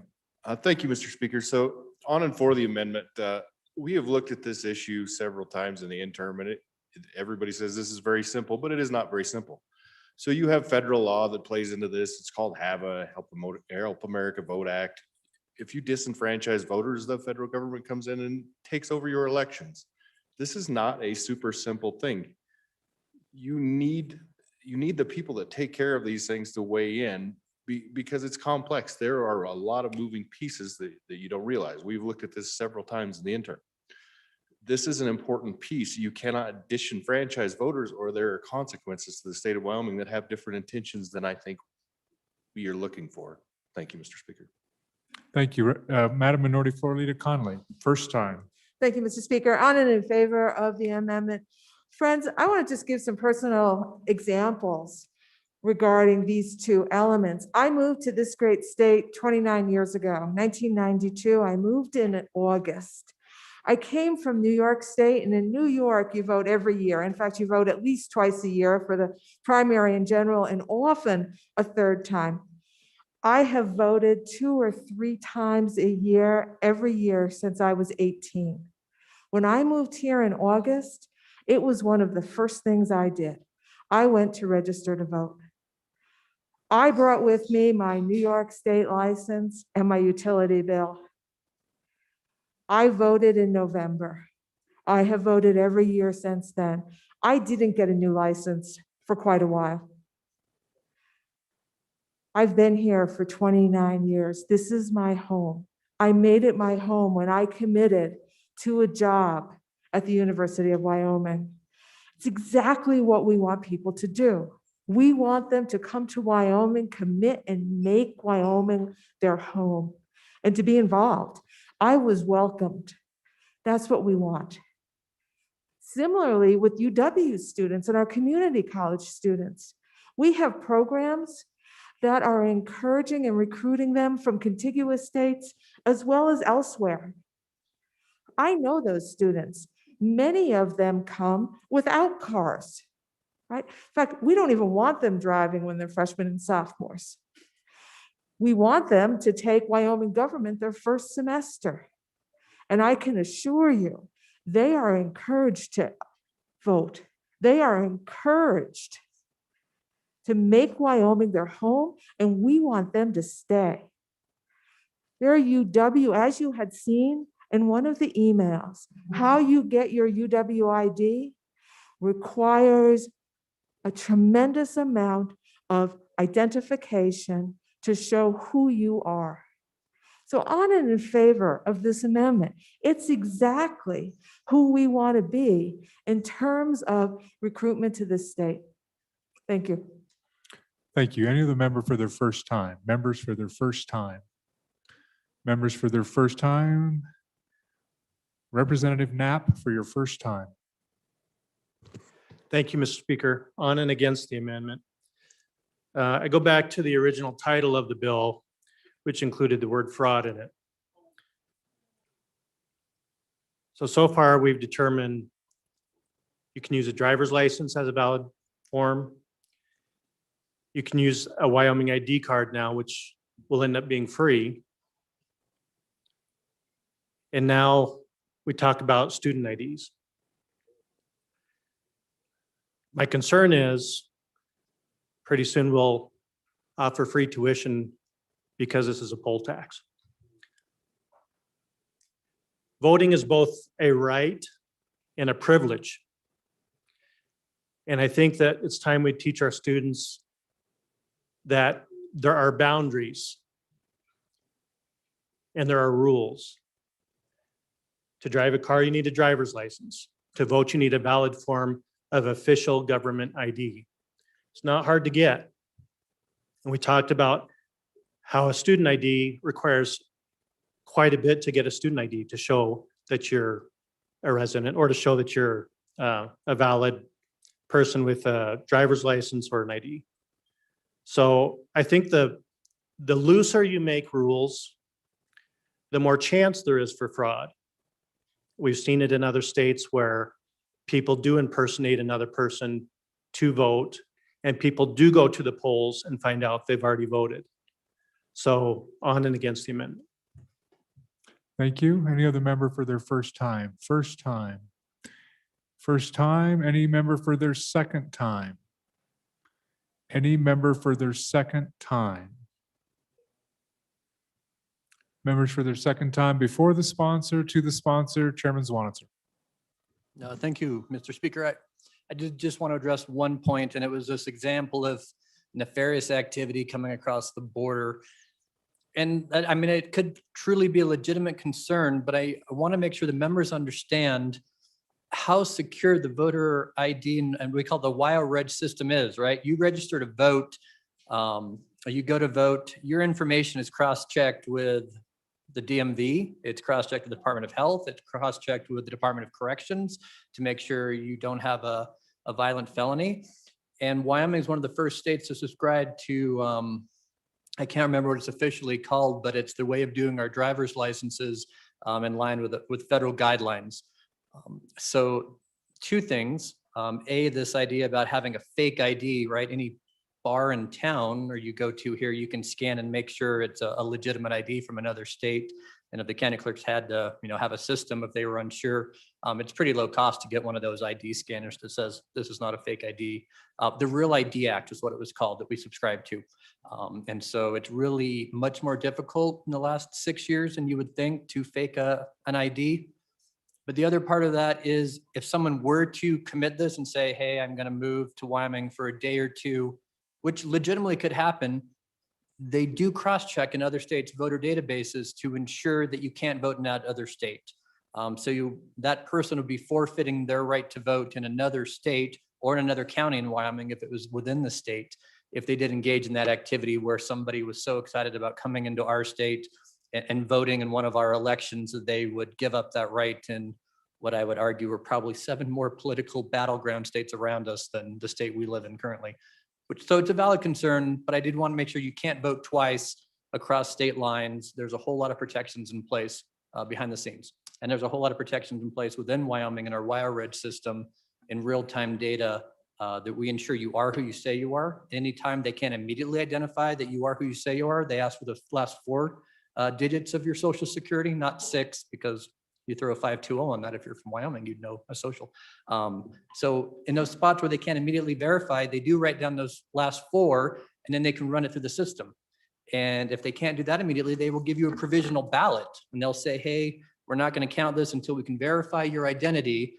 And then sometimes that could be in an hour. Sometimes it might be the next week, and it comes in after the fact, especially in those close elections, they would hold provisional ballots. And there are places in statute and in this bill that are called grounds for contesting, right?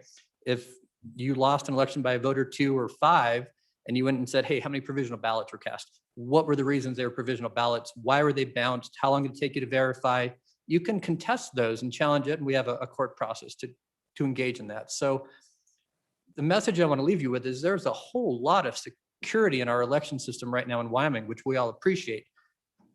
Quite honestly, there's a whole lot of room and rules and regs for our Secretary of State's office. If they wanted to do more stringent voter ID, they could do that in rule and reg, quite honestly. But the bill before us, I do think is a good bill. I just want to make sure my name's on it. I just want to make sure we get it right. And I think by adding this amendment, we're not going to disenfranchise anyone, which is the ultimate purpose of this bill, is to ensure everybody who is legally allowed to vote in Wyoming can vote, and the people who shouldn't be voting in the future or trying to interfere with our election law, don't do so. I'm sure that was a reference to hardware. Thank you. We are voting on House Bill 75, second reading, amendment number 2. All those in favor, please say aye. Aye. All those opposed, no. The amendment has been adopted. Division being called. All those in favor, please rise.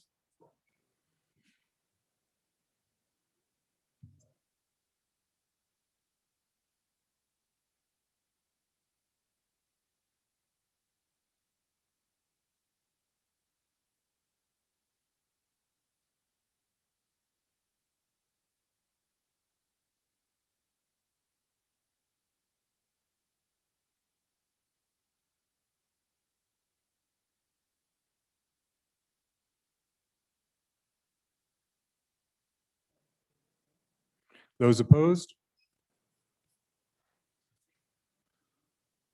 Thank you. Less than 36.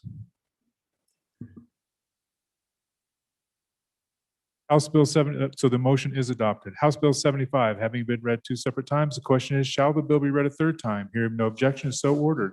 Next bill for our consideration is House Bill 86. Off-road recreational vehicles, registration authorized, an act relating to motor vehicles. House Bill 86, having been read two separate times, the question is, shall the bill be read a third time? Hearing no objection, is so ordered.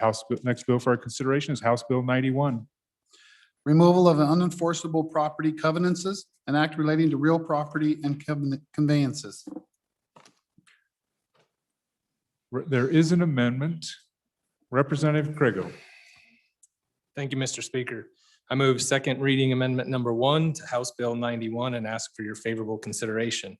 I bring this amendment for two reasons, and I discussed these a little bit yesterday during the committee of the whole. First, I believe there are people who will use the language in the new bill for nefarious reasons. And I think they will see this new language as a way to get rid of otherwise legal property restrictions. And under the current bill, the person affected by the filing would have no legal recourse as the person filing the document under section 155 of the bill has civil immunity. Second, I also think there are some property restrictions that may fall into some gray area of law and may appear to violate the terms of the Fair Housing Act. But after we really dig into them and have a court hearing, we are able to determine they're actually valid and not discriminatory as prohibited by state law. For example, does a restriction to a single family home in a county subdivision violate the Wyoming Fair Housing Act? I'm not sure, I don't know. But I think there's an argument that could be made that it could have that effect and the filing could be made under the new law, proposed law, and there would be no way to fight that. My amendment simply allows for a legal procedure for any property owner who's affected by a filing under section 155 of the proposed law as set forth in House Bill 91 to bring a summary proceeding to determine the validity of the filing. It allocates attorneys' fees and costs to the losing party, which will serve to prevent people from using the process in this proposed bill for inappropriate endeavors. It will also give an additional protection to any person filing a valid document under section 155, as they will be entitled to attorneys' fees and costs as well if they have to defend their filing in court. It's the very similar language to what is in the frivolous lien statute. It's almost identical language, has the same fee structure, has the same days required for the hearing, et cetera. And so I would ask for your favorable consideration of this amendment and would gladly stand for questions. Thank you.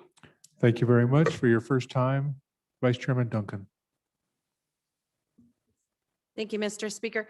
I'm speaking neither for nor against. I don't think it does anything to harm the bill. Just for the body to remember, these are unenforceable. So if this makes everyone feel more comfortable in passing the bill, I'm fine with it.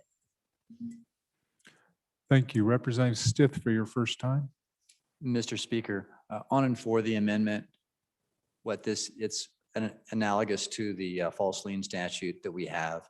That's how the amendment is drafted. So I think what it does is it prevents the situation where someone who just doesn't like the covenants that they've got in their subdivision from running down to the courthouse and exempting themselves from the requirements of their own covenants with the excuse that it somehow violates the Fair Housing Act. So I think this amendment makes a lot of sense. It should not interfere with the legitimate uses of the main portion of the bill, which are to deal with your antiquated covenants that are genuinely unenforceable. So on and for.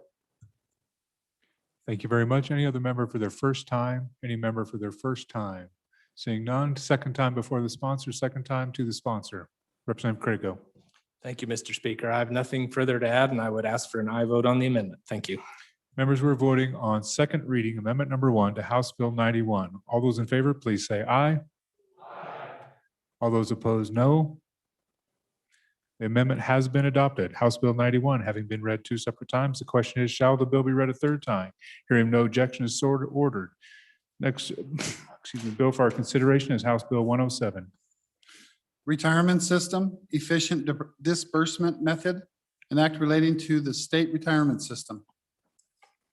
House Bill 107, having been read two separate times, the question is, shall the bill be read a third time? Hearing no objection, it is so ordered.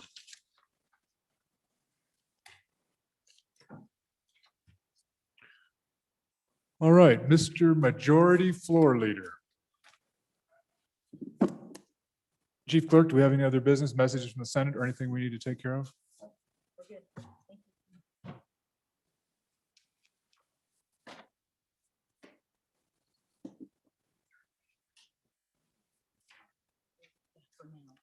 Mr. Majority Floor Leader.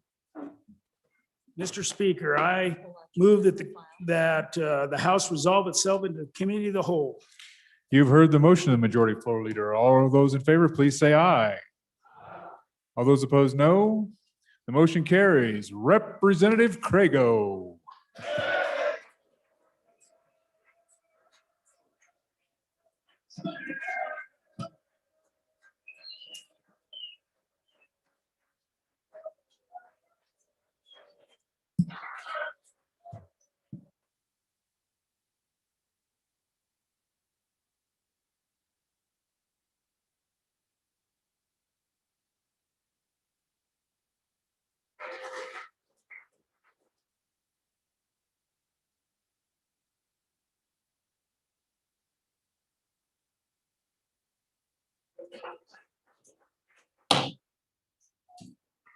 Committee of the Whole will come to order. The first bill for our consideration is House Bill 38. The reading clerk will read the bill.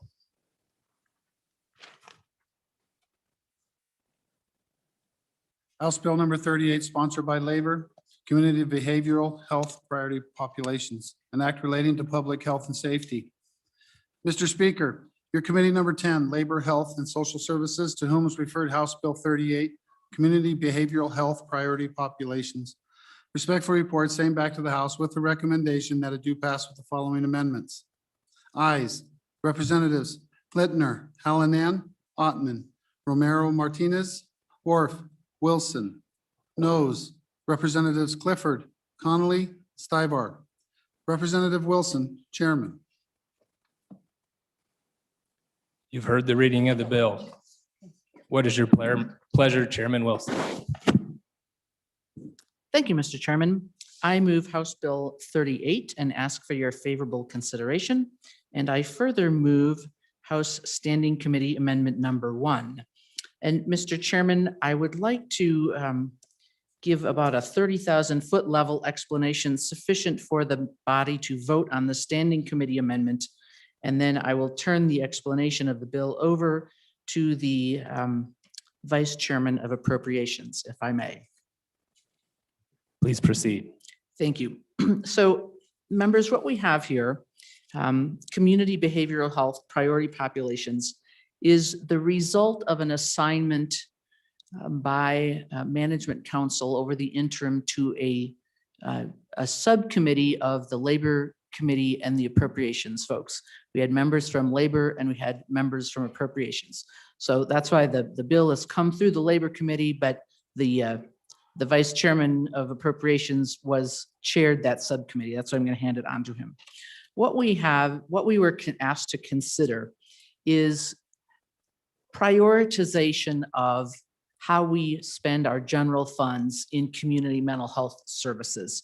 Back in the 70s, when the community mental health clinics were set up, that was a time before there was a lot of mental health coverage under insurance programs.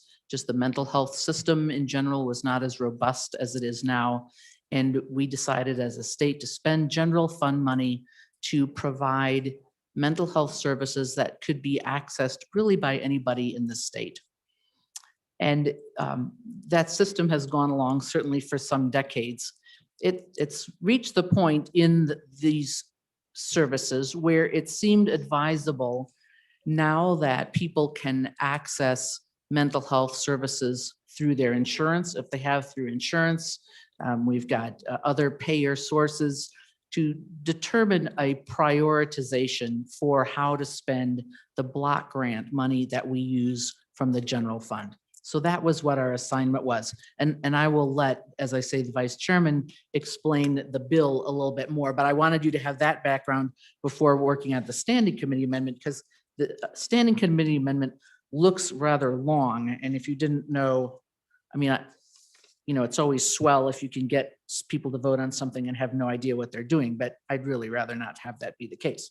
So what you see before you, if you pull up the amendment, and as I say, I moved this already, so we're going to consider the standing committee amendment. There's actually several different parts, and I'm going to explain them in different parts, all one amendment, so there'll be one vote, but I want you to understand the various components. If you look on line 29 of the amendment, amending page 16, line 5, that was just we had changed the word substance abuse to substance use. You'll just see that was just a cleanup of a typo. Line 42 of the amendment, page 24, line 16. When the bill was originally drafted during the summer, we were asking the appropriate agency to report back to the Labor Committee by July 31st. Since then, of course, our legislative session was pushed back a little farther in the year than what we normally do. And we decided in committee that a July 31st reporting date might be a little bit early to get them to explain, look into what we wanted them to look into. So we've just changed that date to September 1st. Then the rest of the bill actually is one more issue. And it looks very unwieldy, but what happened was in committee, during the interim, we got to thinking, well, maybe we do or maybe we don't like the prioritization. We would like to have an opportunity to revisit that in 5 years. So we initially put in a sunset date.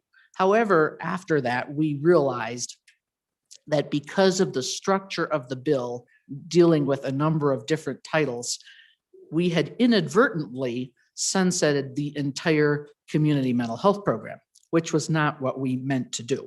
So all of these other lines on this first page are deletions of where the sunset date had flowed through other programs. And then on the second page of the amendment, you'll see a larger paragraph. What we did to capture our desire for revisiting the prioritization was, instead of a sunset, we have directed here the Department of Health to report back to the Labor Committee before September 1, 2025, so that we could, if we wanted to, change the prioritization in the following legislative session.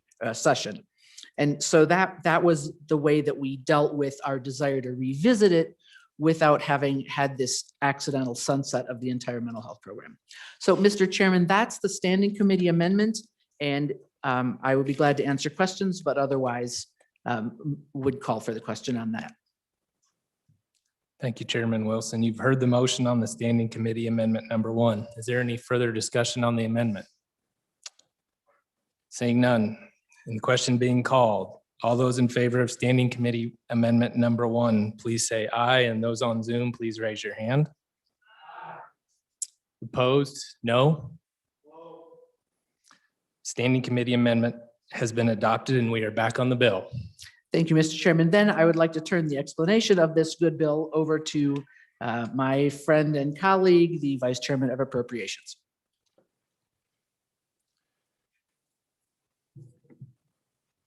Vice Chairman Larson. Thank you, Mr. Chairman. Members of the committee, as the good chairman from Labor pointed out, the discussion over funding mental health is, be it considered too much or insufficient, has been going on since I've been in the legislature. The JEC and the Labor and Health Committees have had this issue on the respective requests a number of times. Do we spend too much? Do we spend too much money? And do we hit the right populations, or how are we doing this? And so I would just the good chairman from Labor said that our assignment from Management Council was to figure out a priority of funding, when reality, that was really a result of what the subcommittee done. We were given a direction to look at mental health and the community mental health system and what recommendations we would have. And as we worked in the subcommittee of which she belonged and the speaker belonged, what we found was that as you look at the community mental health providers as it was formed under the act in the late 70s, is that we really don't have a policy giving them clear direction on what they should do. And so the question that we ask ourselves, and it'd be the question that I would have you ask yourself as we discuss this bill, is what is the role of state government in providing mental health resources to the citizens of the state? This bill will be a significant change to the way we fund mental health services through the community mental health providers as required under that act. Currently, we spend about $100 million a biennium of just general fund dollars in exchange for a quota of mental health and substance abuse service hours provided to a general access. And this general access is important, meaning anybody can come through the door and potentially receive services from the state, in addition to certain residential services that are funded in the contract in a contracted bed basis. In the time before, as the good chairman pointed out, in the time that this was adopted, there wasn't a lot of ability to have insurance cover mental health services. But as our society has changed since the late 70s, we find that access is broader. And with that, today we have two main problems with this system. Other pay sources beyond the state general funds are readily available. Even low-income people, individuals above 100% of the federal poverty level, have access to affordable health care insurance with subsidized cost sharing. And then the general access model that I reference doesn't create strong economic incentives for centers to seek out and serve the relative handful of individuals that are costing the state dearly in institutional settings, such as individuals who are involuntarily hospitalized under our Title 25 system, or recidivism on probation or parolees in the justice system, or children with acute psychiatric needs. So what we found in the system that we currently have is that we found that the people that were in most need of mental health services weren't getting into the level that they needed to do. So the result of this effort with the subcommittee is we did establish priorities, and we says, with the role of state government due in general funds, perhaps we ought to prioritize where they go and determine what populations really warrant getting those services and the rationale behind them. And so we go into the bill, and you're going to see that the bill really covers two titles, Title 25 and Title 35. And so the first 5 pages of your bill, if you just kind of grab those 5 pages and hold them between your fingers, because really that is in Title 25. And all we're doing in Title 25 is conforming language there with the new language and things that we put in Title 35. And then we're amending in the statutes where we talk about the gatekeeping services, which is the effort that we went through about 4 years ago to try and divert people away from the state hospital. And then once they're out, to keep them out, that those costs would be covered by the community mental health centers through their state contract. And so that's what we do in the Title 25. And so with that part of your bill, you can kind of put that to bed. Then we go into the Title 35 of the bill. And I just want to give you a brief history that Title 35 in Chapter 6 originated in 1961 when communities and counties were responsible providing community human services like for developmental disabilities, shelter, crisis for victims of domestic abuse or sexual assault, we're making a number of changes in there, but this is probably something that needs to be, have a deeper look. When we set the priorities, if you would please go to page 11 of the bill, and we're in definitions.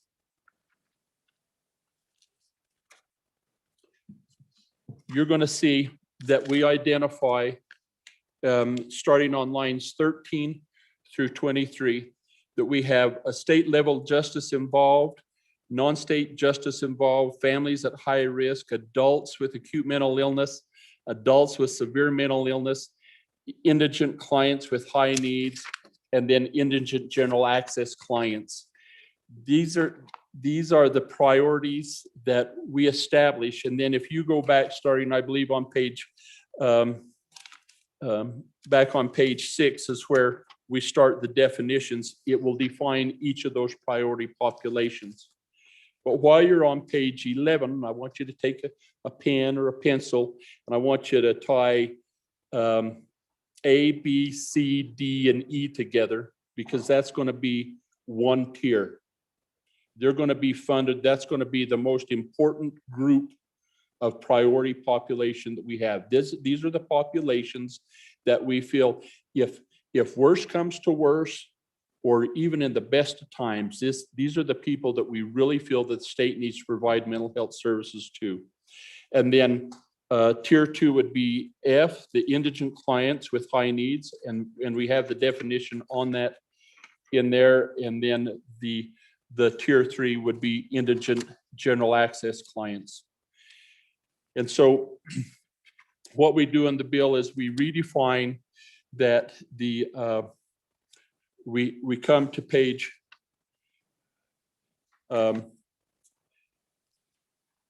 we should be on about page 12. There is, I'm going to skip from 12 over to page 14. And the reason I'm going to skip those few pages is in those few pages, we're just making some changes on, instead of saying substance abuse, we call it substance behavioral disorders, and making some correctional changes there.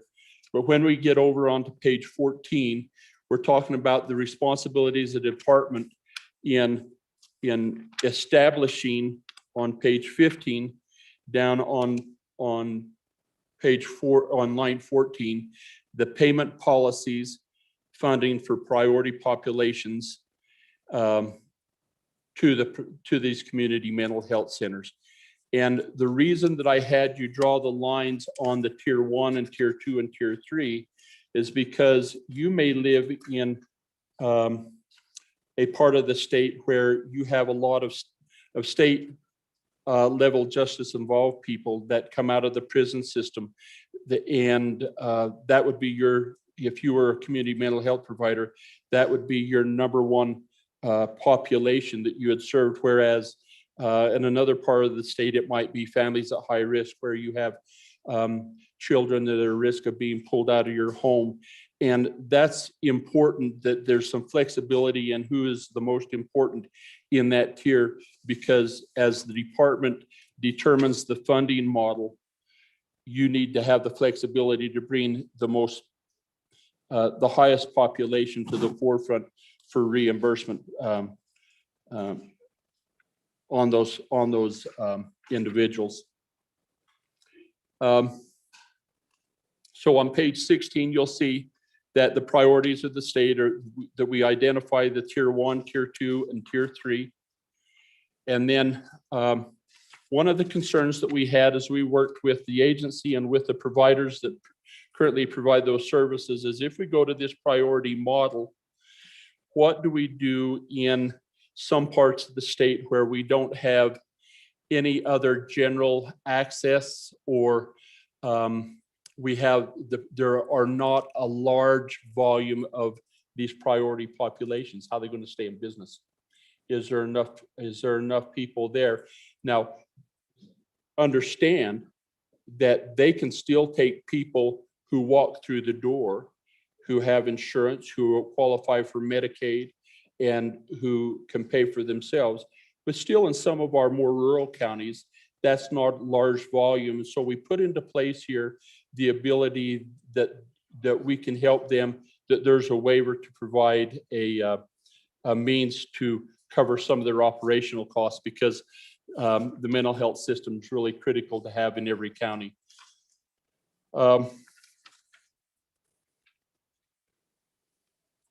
If you will go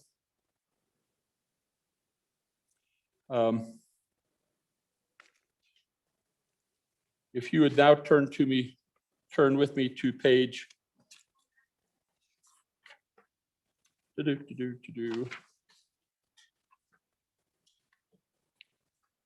page 22 of the bill, you'll see that we repeal some things in here.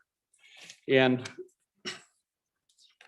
I just want to touch base on those real quickly. Is you'll see the reference to 35-1620B IV, and that's the requirements the Department of Health has to review and comment on any federal grant applications that the community mental health providers would request. They don't need to do that. The next one requires an evaluation of all the programs.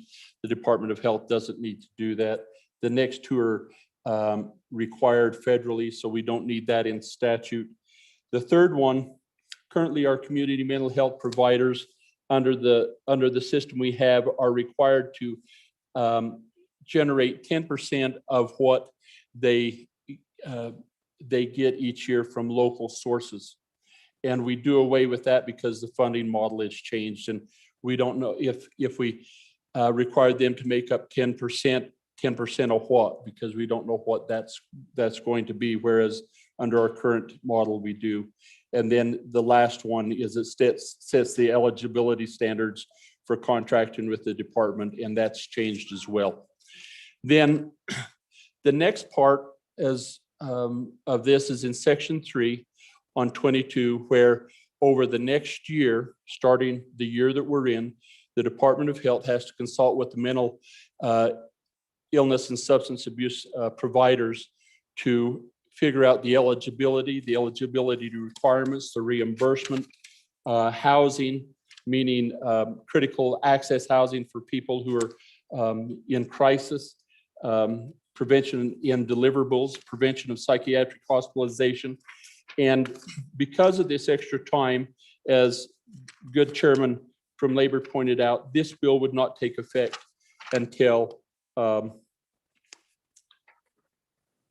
for 2 years. And the Department of Health and the community providers felt that this was adequate time to get this in place, and yet allowed them to get this. So it's kind of this is kind of the first step in getting this foundation laid, and then allows them to put the policies and the plan in place. We may have some legislation come back to tie up some loose ends next year. But Mr. Chairman, I know that I know that you're probably tired enough of hearing what I've had to say, and I see a few heads nodding, but I would certainly answer any questions on this bill, or try to. Is there any further discussion on the bill? Seeing none, and the question being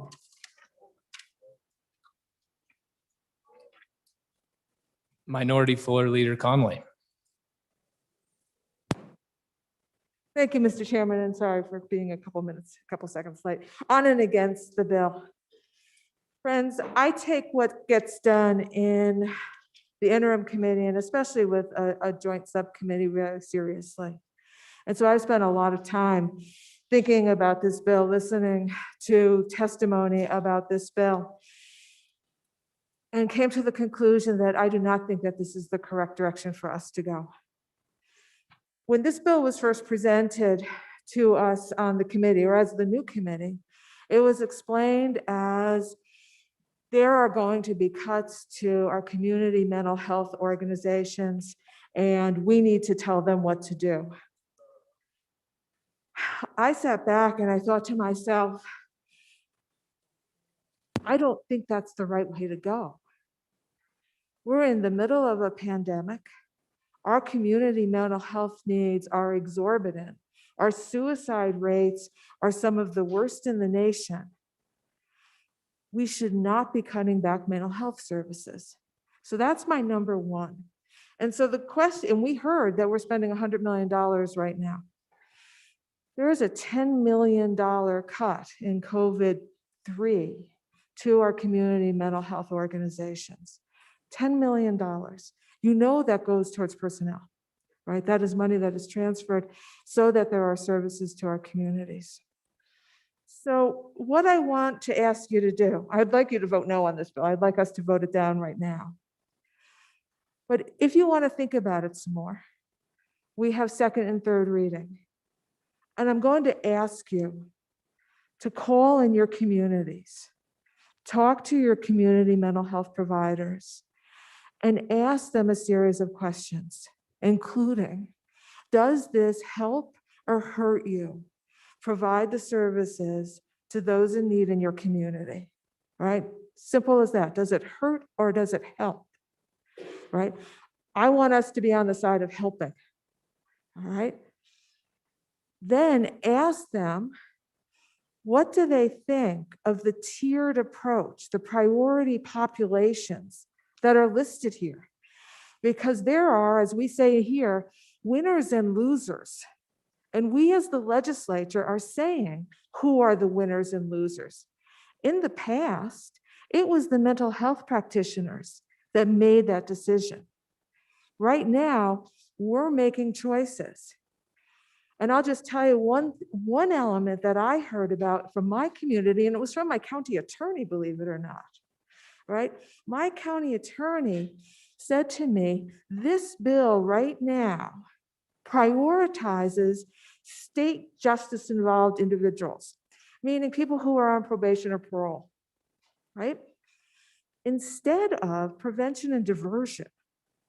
In my county, there's an attempt at diversion right now. Those people would not be in a priority population. It's a completely different strategy. So two things I want to ask you to do. Well, three. One is just vote it down now. But if not, make that phone call because this is important, right? This is important. We heard about it this morning. We hear about it in every conversation that we have in our communities about the needs for mental health and substance abuse treatment, right? We can do better. We know it. So ask, does this bill hurt or help? And then take a good look at those priority populations. Thank you, Mr. Chairman. On and against. Chairman Wilson. Thank you, Mr. Chairman. I'm on and in favor of the bill. And of course, I was on the subcommittee, so I guess that's not surprising. We took testimony all summer, and I think we want to differentiate two different ideas. One is levels of funding. This bill doesn't have an appropriation in it. This is not about the appropriation for mental health. Even if we had $400 million, it's still not a bad idea to prioritize. I mean, in our own households, you think, what's more important, the new roof or new bicycles for all the kids? I mean, and I don't mean to make it sound light for mental health. I mean, obviously that's not the equivalent of a bicycle, but I'm just saying that the fact that we have less money doesn't mean, that's not the same thing. But if those of you who have been here a couple of years, you remember we spent several years going through our criminal justice reform bills. We've spent a number of years on that. And one of the things we found was that people who are in the justice system with mental health and substance abuse needs often come out of prison and had a hard time getting into the community mental health system. There were a lot of obstacles. So I guess my point that I'm trying to get at here is I think it's perfectly reasonable to say that the state is spending general fund money. We want to set priorities on how we're spending the money. To say that we should just give out money and say, we don't care how you spend it or who you see, just do as you see fit. I mean, maybe that sounds great, but I don't think that makes a lot of sense. we took testimony. We certainly, there may be tweaks, obviously, over time. But if you look at the priority list, I think we'd be, we worked very hard to put them in a sensible format. I'm just looking at page 16. I've written them in by hand there, so you probably won't have it. On page 11, the justice involved people. So, and those are often people with mental health and substance abuse needs who are, as well as impacting themselves, impacting their communities, families at high risk of having their child removed from the home. D, adults with acute mental illness who are perhaps in danger or have just been released from the state hospital. We have a separate category E, adults with severe mental illness. Those would be people, because we said, well, we don't want the people to have to be put into the state mental hospital in order to get help. These are people with severe psychiatric needs who need case management, who need to make sure they have their meds. And if they get those things, they can stay out of that situation. And then the indigent categories. Certainly we might say, well, it would be great if we could see other people, but I really don't see how you can look at this list and say, we don't want to help those people. And especially in this fiscal environment, when we do have to maybe spend a little bit less. I mean, I regret that. And I encourage appropriations and us to put some more money into that system. But still, to really look at this list and say, no, we don't care if you do those people first or later. I don't think that is really the right answer. On and for the bill. So we're going to go with Chairman Olson now, and then we'll go with Representative Kinner, and then back to Vice Chair Larson. Chairman Olson. Yeah, thank you, Mr. Chairman. So I served on this subcommittee over the interim as one of the members of appropriations. And, I guess I'm on and for the bill. I look at the bill from a different perspective than the good minority floor leader, because I see it being a positive influence on our justice system.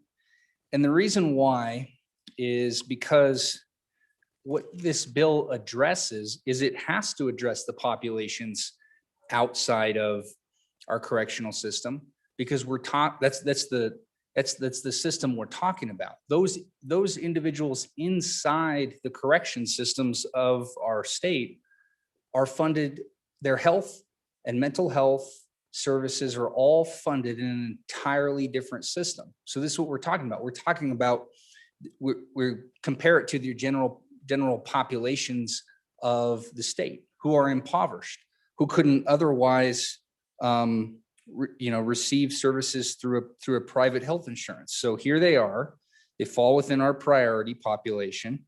And that's exactly what we're talking about. So we're talking about people on, I'd have to go to the exact definition, but I think the good chairwoman of Labor and Health pulled us there. These are people out on supervision. So it's not that we're prioritizing in terms of mental health treatment, those on supervision versus those inside of the correctional facility. These are two entirely different health funding models, if you will. So that's not, I don't see it as that way. What I see it as is the state recognizing that, if I don't remember what the exact statistic is, so just bear with me as I provide it to you, but it's something like 60%, over 50% of our revocations. So people who return back to our correction system, I should say 60% of people that return back simply return back on a revocation.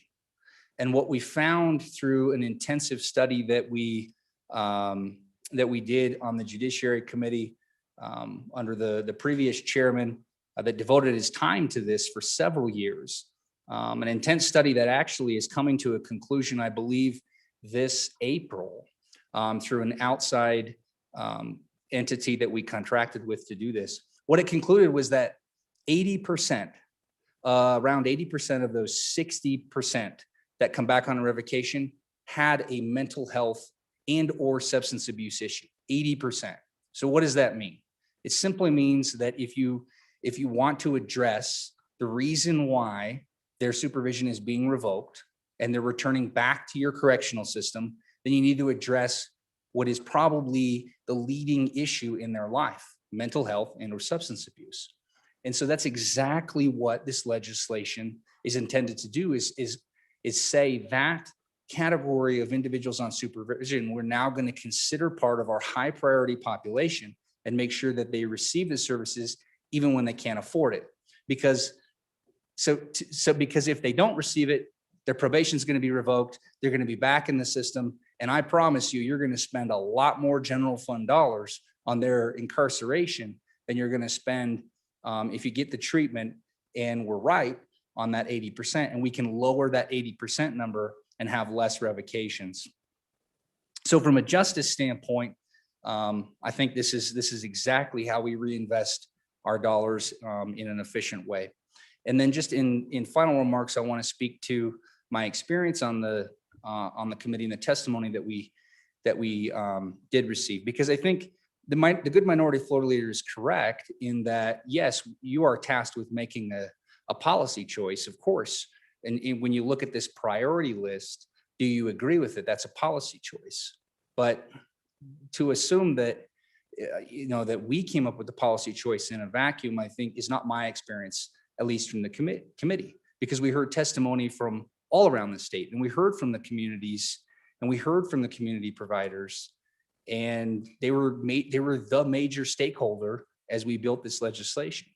So I'm confident that just like anything that we draft in this legislative process, it doesn't come out with every community or every community provider on the same page, but I'm confident that we heard from them.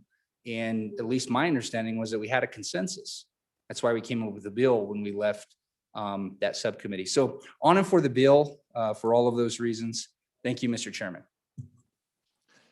Thank you, Chairman Olson. We're going to go to Representative Kinner at this point. If he's there.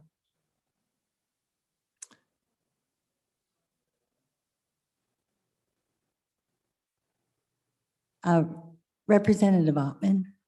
Yes, Mr. Chairman. Hold on, Representative Ottman. Actually, you're next in line after Vice Chair Larson. Okay. Okay. Thank you, Mr. Chairman. I just really agree with the majority of what our good minority leader had to say.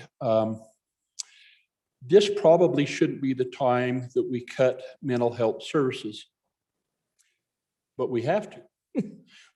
We just don't, and it's, maybe we shouldn't, but if we can find the money someplace else, okay, we'll fund it. But if we don't have the money, then we have to make some of the cuts. So if we are going to cut, who should get the services? Is this going to hurt or help? What should the priority be? So who's going to make that decision? Absolutely. Absolutely. It should be the legislature that makes the decision on how those general fund dollars are spent to provide mental health services to the citizens of the state. But that decision really should be based on gathering information from the stakeholders, those involved and those who are providing services, which I think we've really done a pretty good job of doing over the interim. There's an interesting exercise that three groups went in. The Department of Health internally said, if we had a limited amount of money, who would we provide services to? Then we had the same exercise independently with the community mental health providers, asked them the same question. And then we come back and we'd had the same exercise with the legislature, those in the subcommittee. And other than priorities, the groups were pretty much the same. I think we're all in agreement what the priorities ought to be. And what we've been hearing for a number of years is we get howling like a smashed cat that we're spending too much money and where's the money going and what have you done with it, is the community mental health providers coming back and say, well, give us some directions because it's not in our statutes. Fair enough. What's our policy? And that's what we're trying to establish. And that, brothers and sisters, is our job, is to set the policy so that we can provide that mental health to those critical people. keep them diverted away from state institutions like the prison system or the state hospital. And then when they come out, providing services for them. We all know in our communities, there's people that have constant, severe and persistent mental illnesses. How do we keep them independent? How do we make sure that they're on their medications? How do we keep them? Is that a priority? Absolutely. The other part of this that's important is how do we keep families together? And we've included in here as a critical population, we've broke down the silo that exists between the Department of Health and Department of Family Services, bringing these families in that are at risk at losing a child or having a child taken out, and say, these are a priority population. Let's make sure that they've got the counseling to keep them in their, as a family, and keep them in their home, not going into foster care or to something more acute than that. So I agree with her that you really should call your local community mental health centers and providers and ask them, if they had a limited amount of money, what populations would they then serve, and how this would work. I think that that's a fair question. So again, would ask for your support on the bill. Thank you, Vice Chair Larson. Representative Ottman. Mr. Chairman, on and for the bill, I just wanted to say I'm in agreement with the Vice Chairman. I recently had a phone call from a woman in our district that said that this bill is very important because right now they are going through some things with one of the services where children in foster care are put there for 1 year before they're started adoption processes.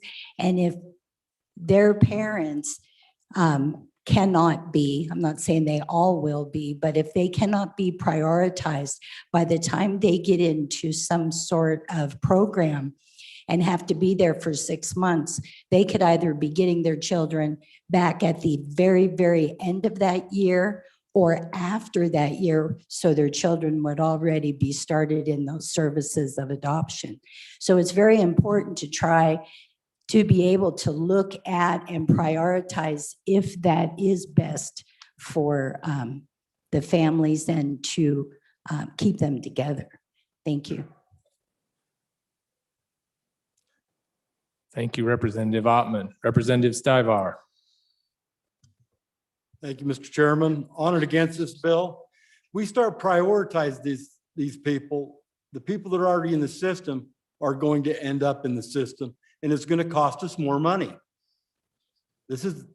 I am a no on this bill. Thank you, Representative Stivar. Representative Yin. Thank you, Mr. Chairman. Yeah, just, I mean, we've spoken a lot. So I want to see if we can distill the policy question here. If we cut mental health funding and we pass this bill, do we want the legislature to determine what the priority populations to serve with mental health is?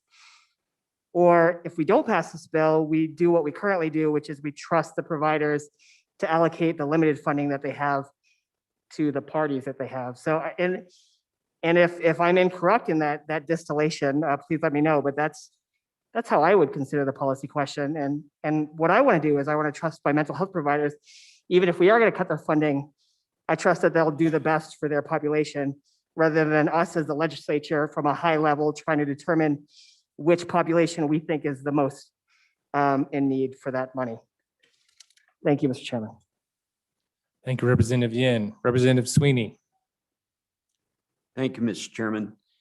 So, Mr. Chairman, I served the last 4 years on labor health, and I'd first like to say this is a fundamental policy shift.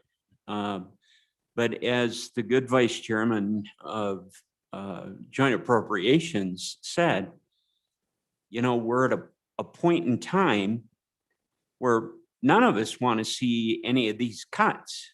But at the same time, how are we going to fund these things? And I really appreciate the amount of work, effort that the sub-working group did on this subject. It's not easy, an easy task. I guess my problem where it all landed, and yes, we give a couple of years to try to ramp up, ramp down, but I am concerned about our smaller providers out there that provide individualized services. And I don't believe they were left out of the conversation at all because they came with objections to the working group and trying to point different things out. But I really hope everybody will look at the issue and I guess vote your conscience on this one in particular. I still haven't made my mind up. I'm not really happy where it ended up, but can we be happy? I'm not sure. With that, I'm most likely going to be a no vote on this one, but again, I appreciate the amount of work that was put into it, and just unfortunately a point in time where we're at. So thank you, Mr. Chairman. Thank you, Representative Sweeney. Representative Romero Martinez. Thank you, Mr. Chairman, Representative Romero Martinez, and on the committee and on and for the bill and on and for in its entirety. I don't think anybody really wants to make cuts. It sounds like sometimes we might think it's intentional that we want to make cuts to a necessary area. In my district, we have a high need in this area. And again, it goes back to the issue, I think, of prioritization, the people that need it most. Now, granted, there's a whole bunch of people falling through the loopholes, the donut hole or whatever it's been called through the years. I just urge the body to support this bill. And if someone has a genius idea to come up with all the money tomorrow, I'll vote yes on that bill too.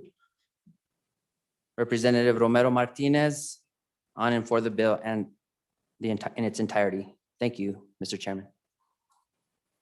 Thank you. Chairman Wilson. Thank you, Mr. Chairman. One last comment in response to a previous remark of trusting the providers. And we do trust the providers for the care that they give.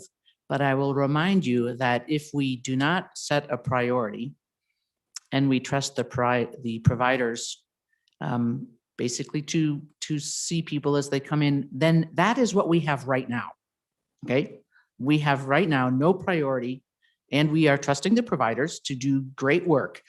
And what we saw over the last several years in the criminal justice study is what that means is people coming out of the corrections system with mental health and substance abuse services are often having to wait 30, sometimes I think even 60 days for services. That is not a good situation. And I think we need to fix that. And we need to move the people who are in the most urgent need up to the top of the list. And that is what this bill does. Thank you. Thank you, Minority Floor Leader. Thank you, Mr. Chairman. Just one additional point, because it's been said several times, and it's not about this bill in particular, but it's about the notion that we have not enough money to pay for what we need. And I would put forth to you that there's a different way to think about our revenue shortages. And that is, we need more revenue. And that, friends, I believe is our absolute hardest and most difficult obligation. It's not about cutting. That's not it. Because we all can kind of pound our breast when it comes to cutting and say, we don't want to do it, but we have to. But there is an alternative, and that is so much more difficult. So please keep that in mind when you have those conversations with your providers. Don't take it for granted that they have to be cut. It's what as we, as a legislature, as a state, our communities, what can and will we do to get the revenue that we need for the necessary services? So it won't only be about this bill that we have this conversation. Thank you. Thank you, Representative Hallinan. Thank you, Mr. Chairman. I serve on the Labor Committee, and I think that they gave due consideration to everything that was presented to us by the stakeholders in these fields. I agree with the folks here that are concerned about the outcome of this bill, but it is written with care and concern for everybody involved. And I think that the committee in this bill has an entryway into review and reconsideration in September of this year, after we've had a chance to see how this works out in reality. So I think that under those circumstances, I think that this is a program that needs to go forward at this time, that we need to give it a chance. And if it doesn't work, I think we can change it. But I think it has been reviewed very carefully by the committee and by the subcommittee previously. So for that reason, I urge that this group will pass this bill on the committee of the whole. Thank you, Mr. Chairman. Thank you. Representative Provenza.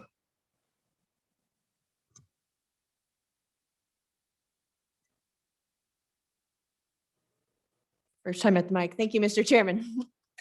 On and against the bill. I heard from providers in my area and from folks who work for the Association of Psychological Experts, I guess, since I can't use formal name, but they are against this bill. They think that it ties their hands in ways that are not going to be beneficial for the community.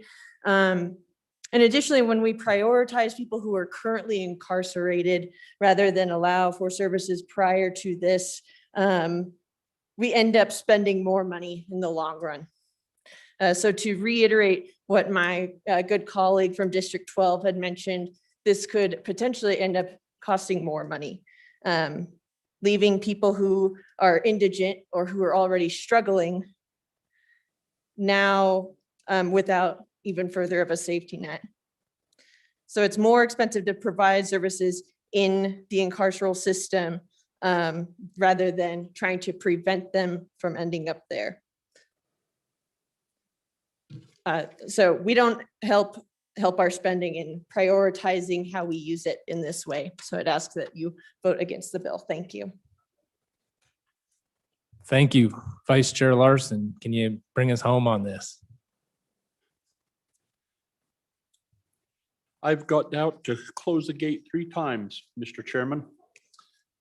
And I'm ready for some supper, but happy it would be, in fact, I think supper's cold. So I'd be glad to do that. I think, Mr. Chairman, I think it's interesting as we have discussions on our prison population that we hear concerns that we don't provide services for them. And then if we prioritize them, then that doesn't work either. And so I would just remind the body to look at the bill. And if you look on the definitions They're about state justice involved. Those are those people that have already been involved in the correction system. And then if they've got a mental illness or a substance abuse disorder, that when they come out of the prison system, we're trying to prevent recidivism.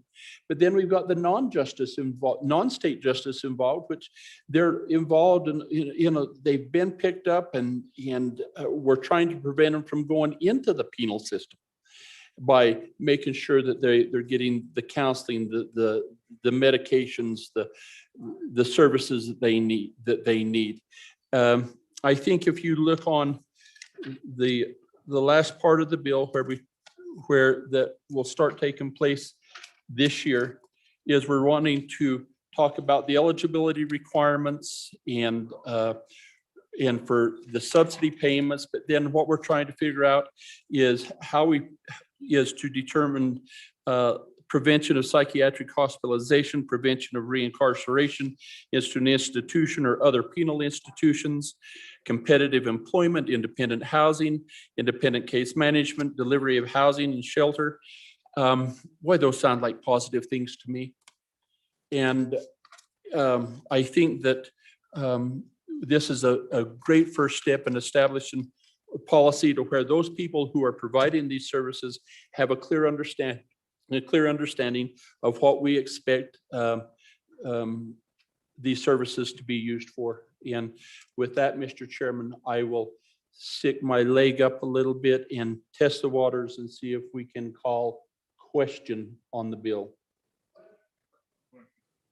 Is there further discussion on the bill? Yeah, there is, Mr. Chairman.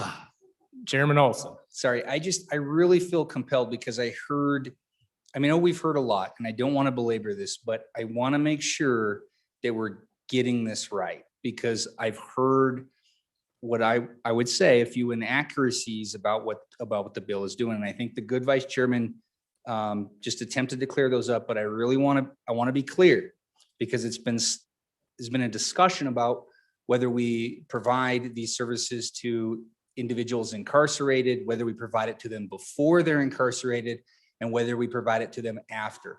To be very clear, what this bill does is it talks about the population after incarceration, okay? They are on supervision, they've been released.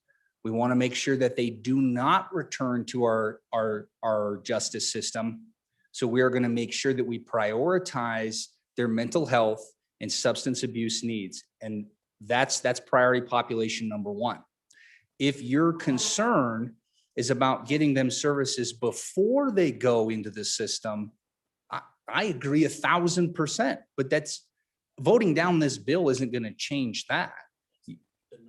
Yeah, and it is covered within the bill because it's if you consider that population to be potentially the same population of individuals that are impoverished, they're not in the system, they have a mental health need, they're still receiving the care. So, and then if the concern is that the individuals within the system wouldn't receive it, that's a whole different animal. So I just think that, and ultimately, here's the other thing. I just want to throw this out for the body because I feel like a lot of the debates centered around the prioritization. Well, let's pass this bill forward off of the committee of the whole. Why don't you bring your second and third reading amendments and we can debate the priority. If the priority is not right between those non-state individuals and those state individuals on supervision, then let's debate the priority. And if the issue is getting services to people before they wind up in prison, well, you can debate that too, or you can find other legislation that addresses that issue. But it's important that we pass this bill through the committee of the whole. And if you want to debate the priority, let's please do that on further readings. But don't vote down this bill because you're unsure about the priority. Let's have some policy discussions on that. They're hard choices. But when you have a finite universe of resources, you have to have a discussion of those hard choices. Let's have them here. We've got plenty of time to do it. Thank you, Mr. Chairman. Now I will certainly allow for the question. Is there any further discussion on the bill? Question being called. All those in favor of Chairman Wilson's motion that when the committee of the whole rises to report, it do so with the recommendation that bill number 38 do pass. All those in favor say aye. All opposed, no. House Bill 38 has passed the committee of the whole. The next bill for our consideration is House Bill 39. The reading clerk will read the bill.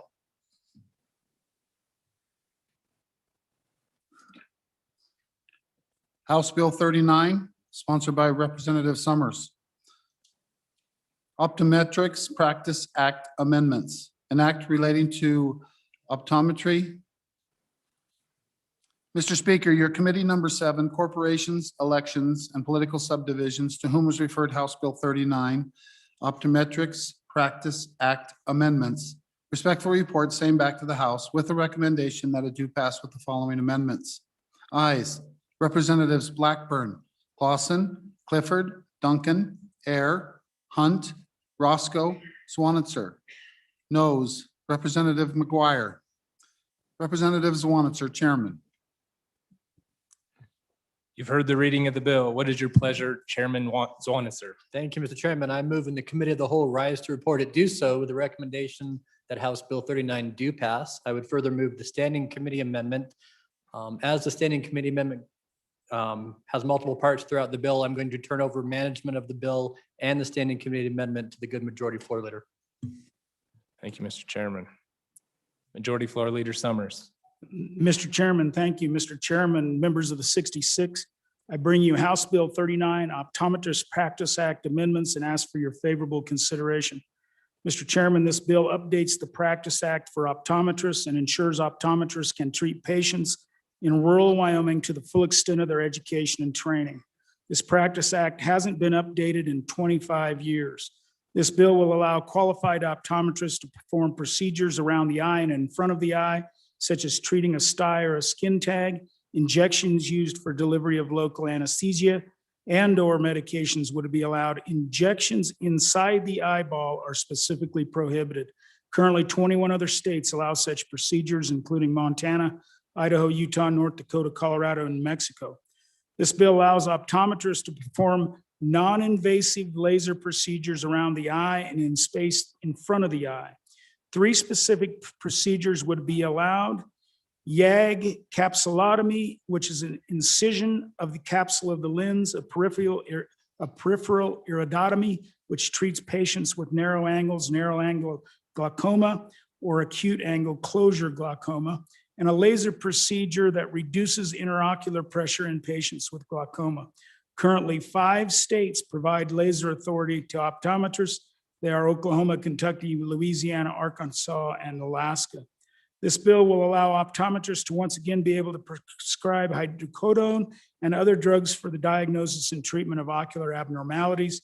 Currently, 34 states allow hydrocodone. 11 states are like Wyoming, where the fix is needed after the FDA reclassification. Currently, 42 other states allow other drugs for diagnosis and treatment of ocular abnormalities. Mr. Chairman, this bill prohibits more complicated eye surgeries such as LASIK surgery, cataract surgery, and other retinal surgeries which require general anesthesia and a surgical center. This bill puts 2 new members on the Board of Optometry, one being a member of the public and the second being a licensed healthcare professional. Mr. Chairman, optometrists are licensed doctors who are held to the same legal standing as other licensed physicians. Optometrists undergo extensive undergraduate and professional medical education, including a 4-year doctorate program at an accredited school of optometry. Wyoming licensed doctors of optometry must provide certification in the non-laser and laser procedures to the state licensing board, either through national board exams or accredited continuing education. Past arguments against expansion of the Optometrist Practice Act are that only medical doctors should provide surgeries. Yet we know dentists and podiatrists do surgeries as well. Optometrists are currently practicing in 22 of 23 counties in Wyoming, and this update of their Practice Act will provide Wyoming patients the ability to receive the latest healthcare innovations in their local communities with the doctors they know and trust. Mr. Chairman, this bill is important because it will allow more access to important eye care procedures right here in our local Wyoming communities. And Mr. Chairman, I think the first thing I'm going to do before I walk through the bill is I think, Mr. Chairman, I can explain this standing committee amendment and then just ask for a vote on the standing committee amendment. So, Mr. Chairman and members of the 66, if you have your amendment and you look at lines 1 through 12 on that amendment, those were cleanup that was needed by LSO, and that was all it was. When they wrote the bill, there was some cleanup that need done. I ran that in committee as a cleanup. And then on lines 13 through 28, industry brought these clarifications, which are more clarifying language, tighter language in statute. And really that's really what it is. It's just clarifying language. And then if you go on lines 29 on through page 2, line 14, really the balance of the amendment. And this was, brought by an association that represents medical people. And it's really, all this is providing transparency. So it's just lining that out. And if you want to look at it, if you go to subsection B, for example, to communicate to the patient the license held pursuant to this act, a licensee shall, Romanet I, wear a photo ID. And then if you scoot on to the next page, display the license, Romanet II, display the license certificate issued by the board in its entirety in a conspicuous place. And 3, comply with these requirements in each practice setting. C, a licensee who enters into a collaborative practice agreement with a medical doctor or doctor of OSTOP, there you go, probably I can't even pronounce that, shall conspicuously post in each office the regularly scheduled hours. So it's really just transparency. And so, Mr. Chairman, with that, I would stand for questions on the amendment first, and then maybe we can dispose of it. You've heard the motion on the amendment. Is there any further discussion on the amendment? Question being called. All those in favor of the standing committee amendment, please say aye. Aye. Opposed, no. The standing committee amendment has been adopted. We'll now move to the committee of the whole amendment. Mr. Chairman. Oh. Majority. Mr. Floor leader, Chairman. sorry. Yeah, Mr. Chairman, thank you. Now I'll just kind of walk through the bill really quickly. I thought if we apologize. just got rid of that, it might clean things up quicker.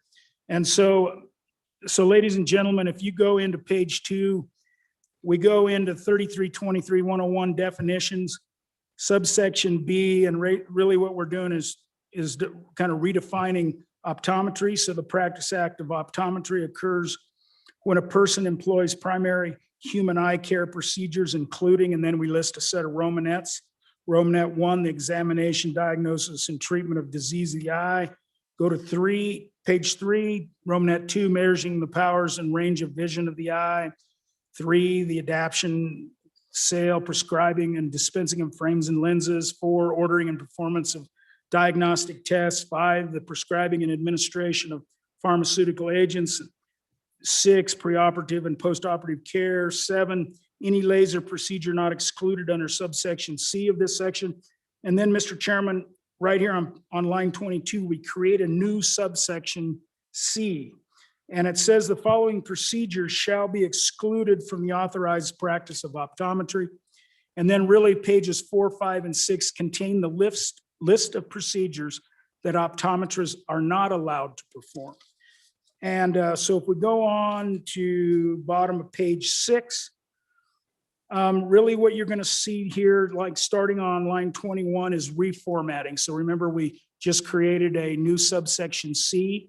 And so now we got to renumber or reformat, we call it. And so you'll see that on pages 6, 7, and 8. All of that's existing language. All we did was change the letter from D to E or C to D. And so then if we go on, Mr. Chairman, to page 9, line 5, and we go into 3323-102, optometrist use of certain drugs. And an optometrist shall be allowed to administer and prescribe pharmaceutical agents related to the practice of optometry.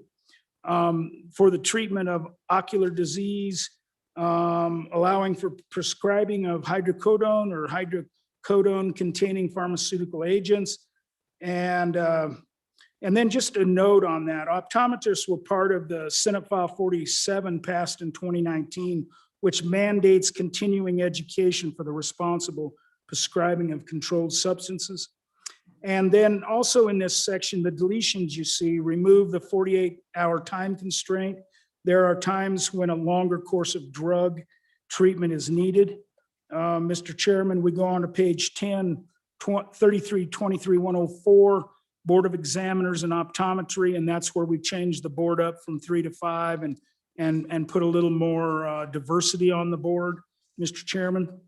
And then, Mr. Chairman, we go on to page 11, and really the rest of the new language in this bill are proposed cleanups to the out-of-date language kind of by the Board of the Examiners. And so 3323-106, fines are deleted because the board does not have the authority to issue fines. 3323-109, 3323-109A, you see where and is changed to or, just updating language to ensure more relevant tests may be utilized in the future. That's on the next page, which was page 12. And then lines 13 through 16 is antiquated language. All optometrists are currently tested in therapeutic pharmaceuticals. And then, Mr. Chairman, if we go on to page 13, 3323-114, this bill changes the board to determine the continuing education by rule instead of through statute. And then, Mr. Chairman, if we go to the repealers, basically the repealers on page 14. The first one, 3323-109B, is grades required to pass the exams where practicing. This deletion is part of the board's suggested cleanup language. 3323-109B is covered in 3323-109A. It would not be appropriate to have grading procedures and statutes when the pass rate is determined by that group of that run the Board of Examiners for this group of optometry. And because those test rates change. And then if we go on to, and I can read the repealer in whole if you really want me to, Mr. Chairman, but at this late hour, I'm not going to. 3323-111B is antiquated language on door-to-door selling of optometric services and the language forbidding anyone without a license to practice optometry. And so 3323-111B, Romanet I through 3 is antiquated, and 4, which is the piece, and I'll just read 4, is for any person not holding a license to practice optometry. It is unlawful for. And actually that is also contained in 3323-103A. And then finally, Mr. Chairman, on the repealers, 3323-117 is volunteer license. This is duplicative language. A broad volunteer license statute passed the legislature in the 2018 session and resides in 3531-101. And then we go on to the enactment date early to begin rulemaking, and then the rest of the bill is enacted and at a later date on July 1st. And Mr. Chairman, I will stand for questions.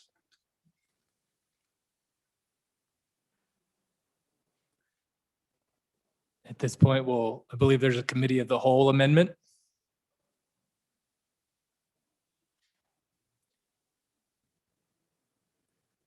Representative Stiff. Mr. Chairman, I do have a question for the good representative from District 20. And it's more of a big picture question, I think, because I have this just sense of deja vu when I'm hearing this bill. It sounds like we've talked about this a couple of years ago. And when I go to a healthcare professional,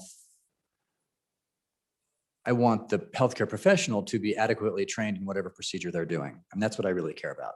And so from a big picture point of view, if an optometrist is trained to do these procedures, I'm great with it. My question is, what's the measuring stick? How do we know that's true for this bill? And to make it specific, I was shown by an optometrist in my town this really cool laser machine that he has. It's really cool. It looks great.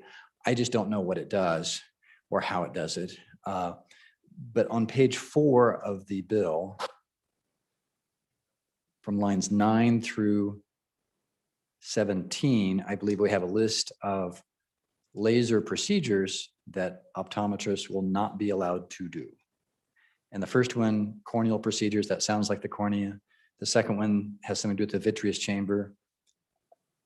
The last one is retina. So you got the you can't do the cornea, you can't do the vitreous chamber in between, you can't do the retina. So what can they do? What is it contemplated that they will be doing? And does the bill, and this may be in here, and I just haven't seen it, how do we get comfortable that the bill makes sure that what they're doing is something they're trained and skilled to do? I'm not against the bill. I just trying to figure out, I just feel a bit lost as to what measuring stick to use to evaluate whether this is a good idea or not. Thank you. Majority Floor Leader Summers. Mr. Chairman, thank you. And so what can they do laser wise? It's 3 procedures, one of which I struggled to pronounce, but I'll go over that again. YAG capsulotomy, which is an incision of the capsule of the lens. A peripheral iridotomy treats patients with narrow angles, and a selective laser procedure that reduces interocular pressures in patients with glaucoma. And how do we know that they should be able to do this? Well, one, they're licensed. And 2, there's other states that allow this. And the best information that I've been given is that those boards in those states have really not received any formal complaints. And so one, they're trained, they are doctors, and they are trained to do these procedures. If they're trained to do these procedures, then they're licensed to do these procedures. If they don't get trained to do these procedures, then they're not going to be doing these procedures. They have to be licensed in those procedures. So hopefully that answers the question. Thank you. Representative Western. Thank you, Mr. Chairman. I certainly appreciate what the Good Bringer is trying to do here in terms of provide better healthcare access to rural Wyoming. And obviously that is certainly a good thing, but I do have a couple of concerns and a couple of questions. I certainly appreciate that optometry school is not easy, right? I mean, it's the eye. You have to learn all sorts of stuff. It's really hard, but to the best of my knowledge, they don't go through any formal residency or surgery training. If you want to be an ophthalmologist, you have to do 4 years of medical school, get your MD, then you have to do another 4 years of surgery training on the eye. And ophthalmologists make mistakes all the time. I mean, there's medical malpractice stats. We can all go and look them up. So my concern here is that lack of training. It's not that these optometrists aren't intelligent, capable people, because they most definitely are. Optometry school is serious business, and it's very difficult. It comes down to training. We all know how the general idea of how pilot's license work. I have a single engine endorsement. I'm allowed to fly a little small single engine plane. But if I climb into the cockpit of a fighter jet or a big time transcontinental plane, I just don't have the training for that. It's not that I'm not capable. I just don't have that kind of training. And that's kind of my concern, because if this was professional certification of hairstylists or whatever, like mistakes happen there, but those mistakes, you can get over it. You can grow your hair back. This is your eye. If something goes wrong here, it's like, this is arguably the most important of your senses. So that's my concern. And my question regarding that is, it says that the board will promulgate rules in terms of continuing education. What does that look like? Because I'm of the opinion that just a couple of weekend trainings, that doesn't cut it. We're talking at least a year, perhaps even a 2-year-long residency or some type of a training where they have that really in-depth experience for some of this kind of stuff. So that's certainly one of my questions. The next question is in regards to the prescriptions for Schedule I drugs, oxycodone, all that stuff. That certainly makes sense on a limited basis. Let's say I have some kind of ocular pain. I can't go in to see my main physician, my primary care doc, till a couple of days.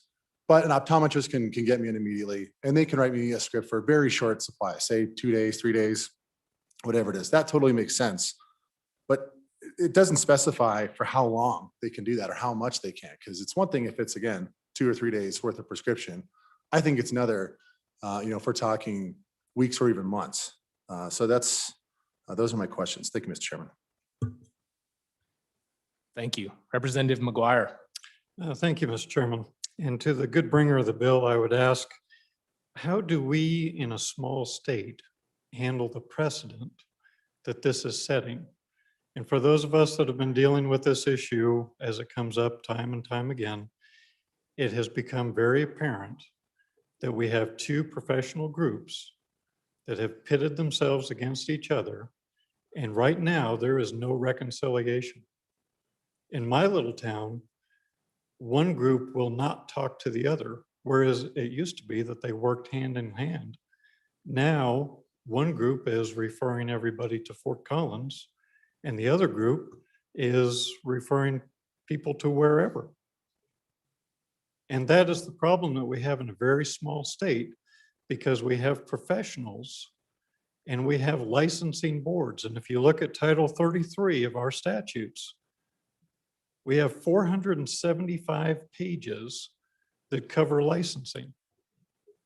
And we license everything from abstractors to accountants to architects to attorneys at law, barbers, boxers, podiatrists, chiropractors, collection agencies, cosmetologists, and the list goes on. And it's important that we have those professional licensing boards. I'm licensed by 5 different boards in 3 different states. In all of those, I had to test, I had to prove, I had to do writing samples, I have to do continuing education. And in all of those different professional licensing boards, they tell me exactly what I can and cannot do. And I'm going to use the example of an accountant and an attorney. Now, if you have a tax case, your accountant may know way more about what's going on with the taxes in that particular case. But the accountant cannot go in front of a judge and present the case. That's the difference in licensure. And some people may argue, well, they're just trying to protect their turf or they're trying to do that. No, what they're doing is they're protecting the consumer. And that's because, with all due respect to the accountants and the accountant in the room, you can't go take a 12-hour CLE and be competent to present in front of whether it be a jury trial or a bench trial. You're just not going to be there in 12 hours of CLE. Now, you may be the best witness in the world, but the attorney is there to quarterback the case and present it and follow the rules and know what's going on and write the pleadings and everything. Well, we have the exact same situation here. We have 2 professional groups, and one of them, there's a big push by the national organization to expand their scope of practice. And in my opinion, what they need to do is they need to work with the other licensing group, and they need to come to us with an agreement and say, yes, this is an acceptable.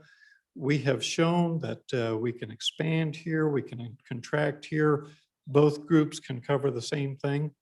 But to have this cram down, for lack of a better word, sets a precedent, and we will be very sorry, because we will continue to have all of these groups that will decide, well, you know what, we've got a continuing education, and now you can have cosmetology and do chiropractic at the same time.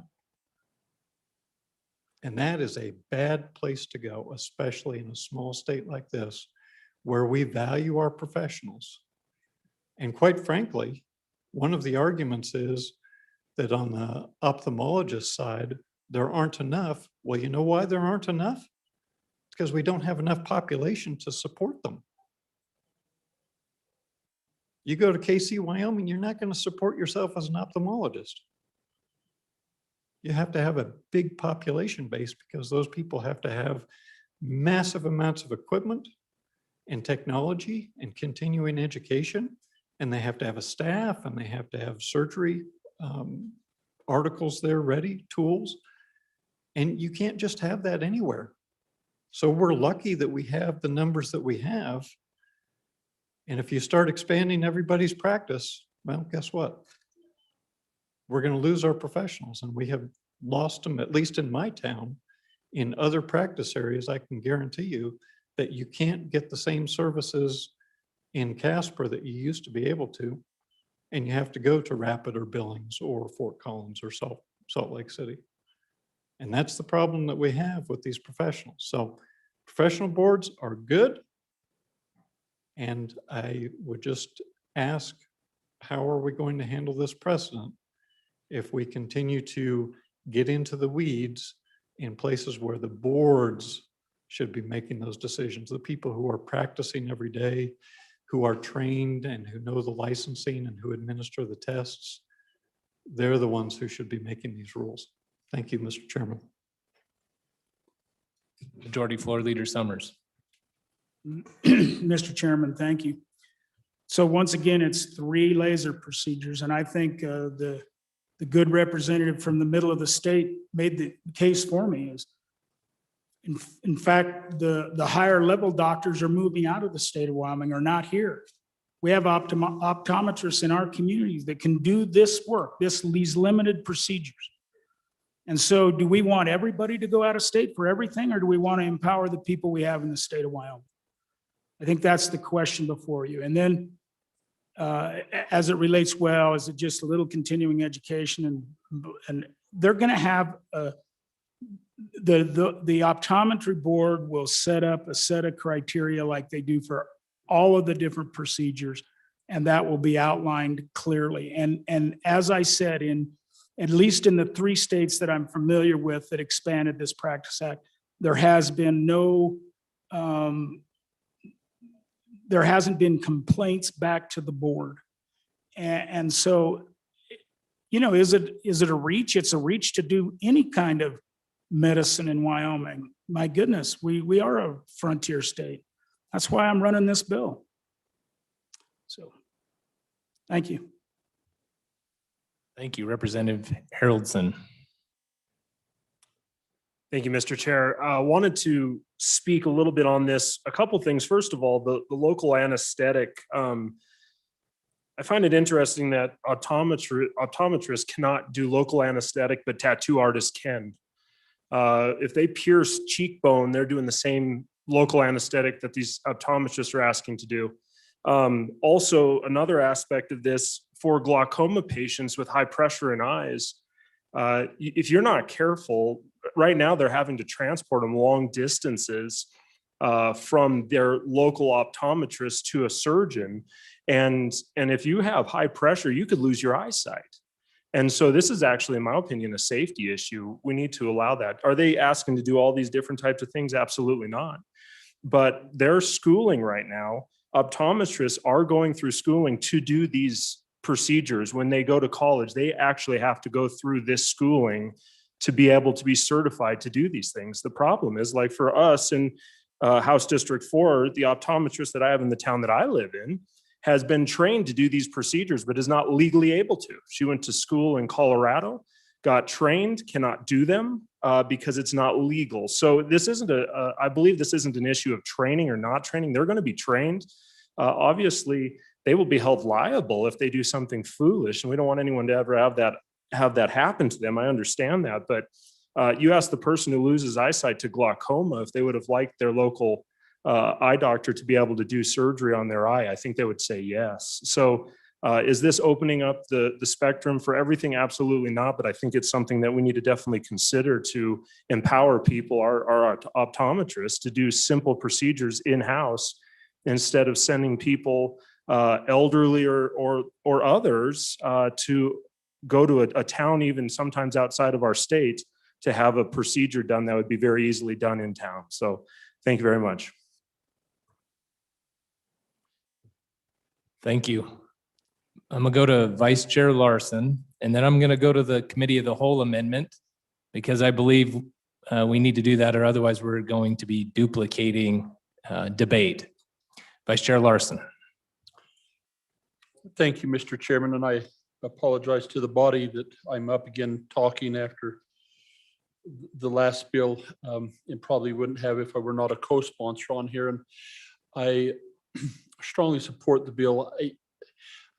I guess I'd just point out to the body how fortunate we are to live today.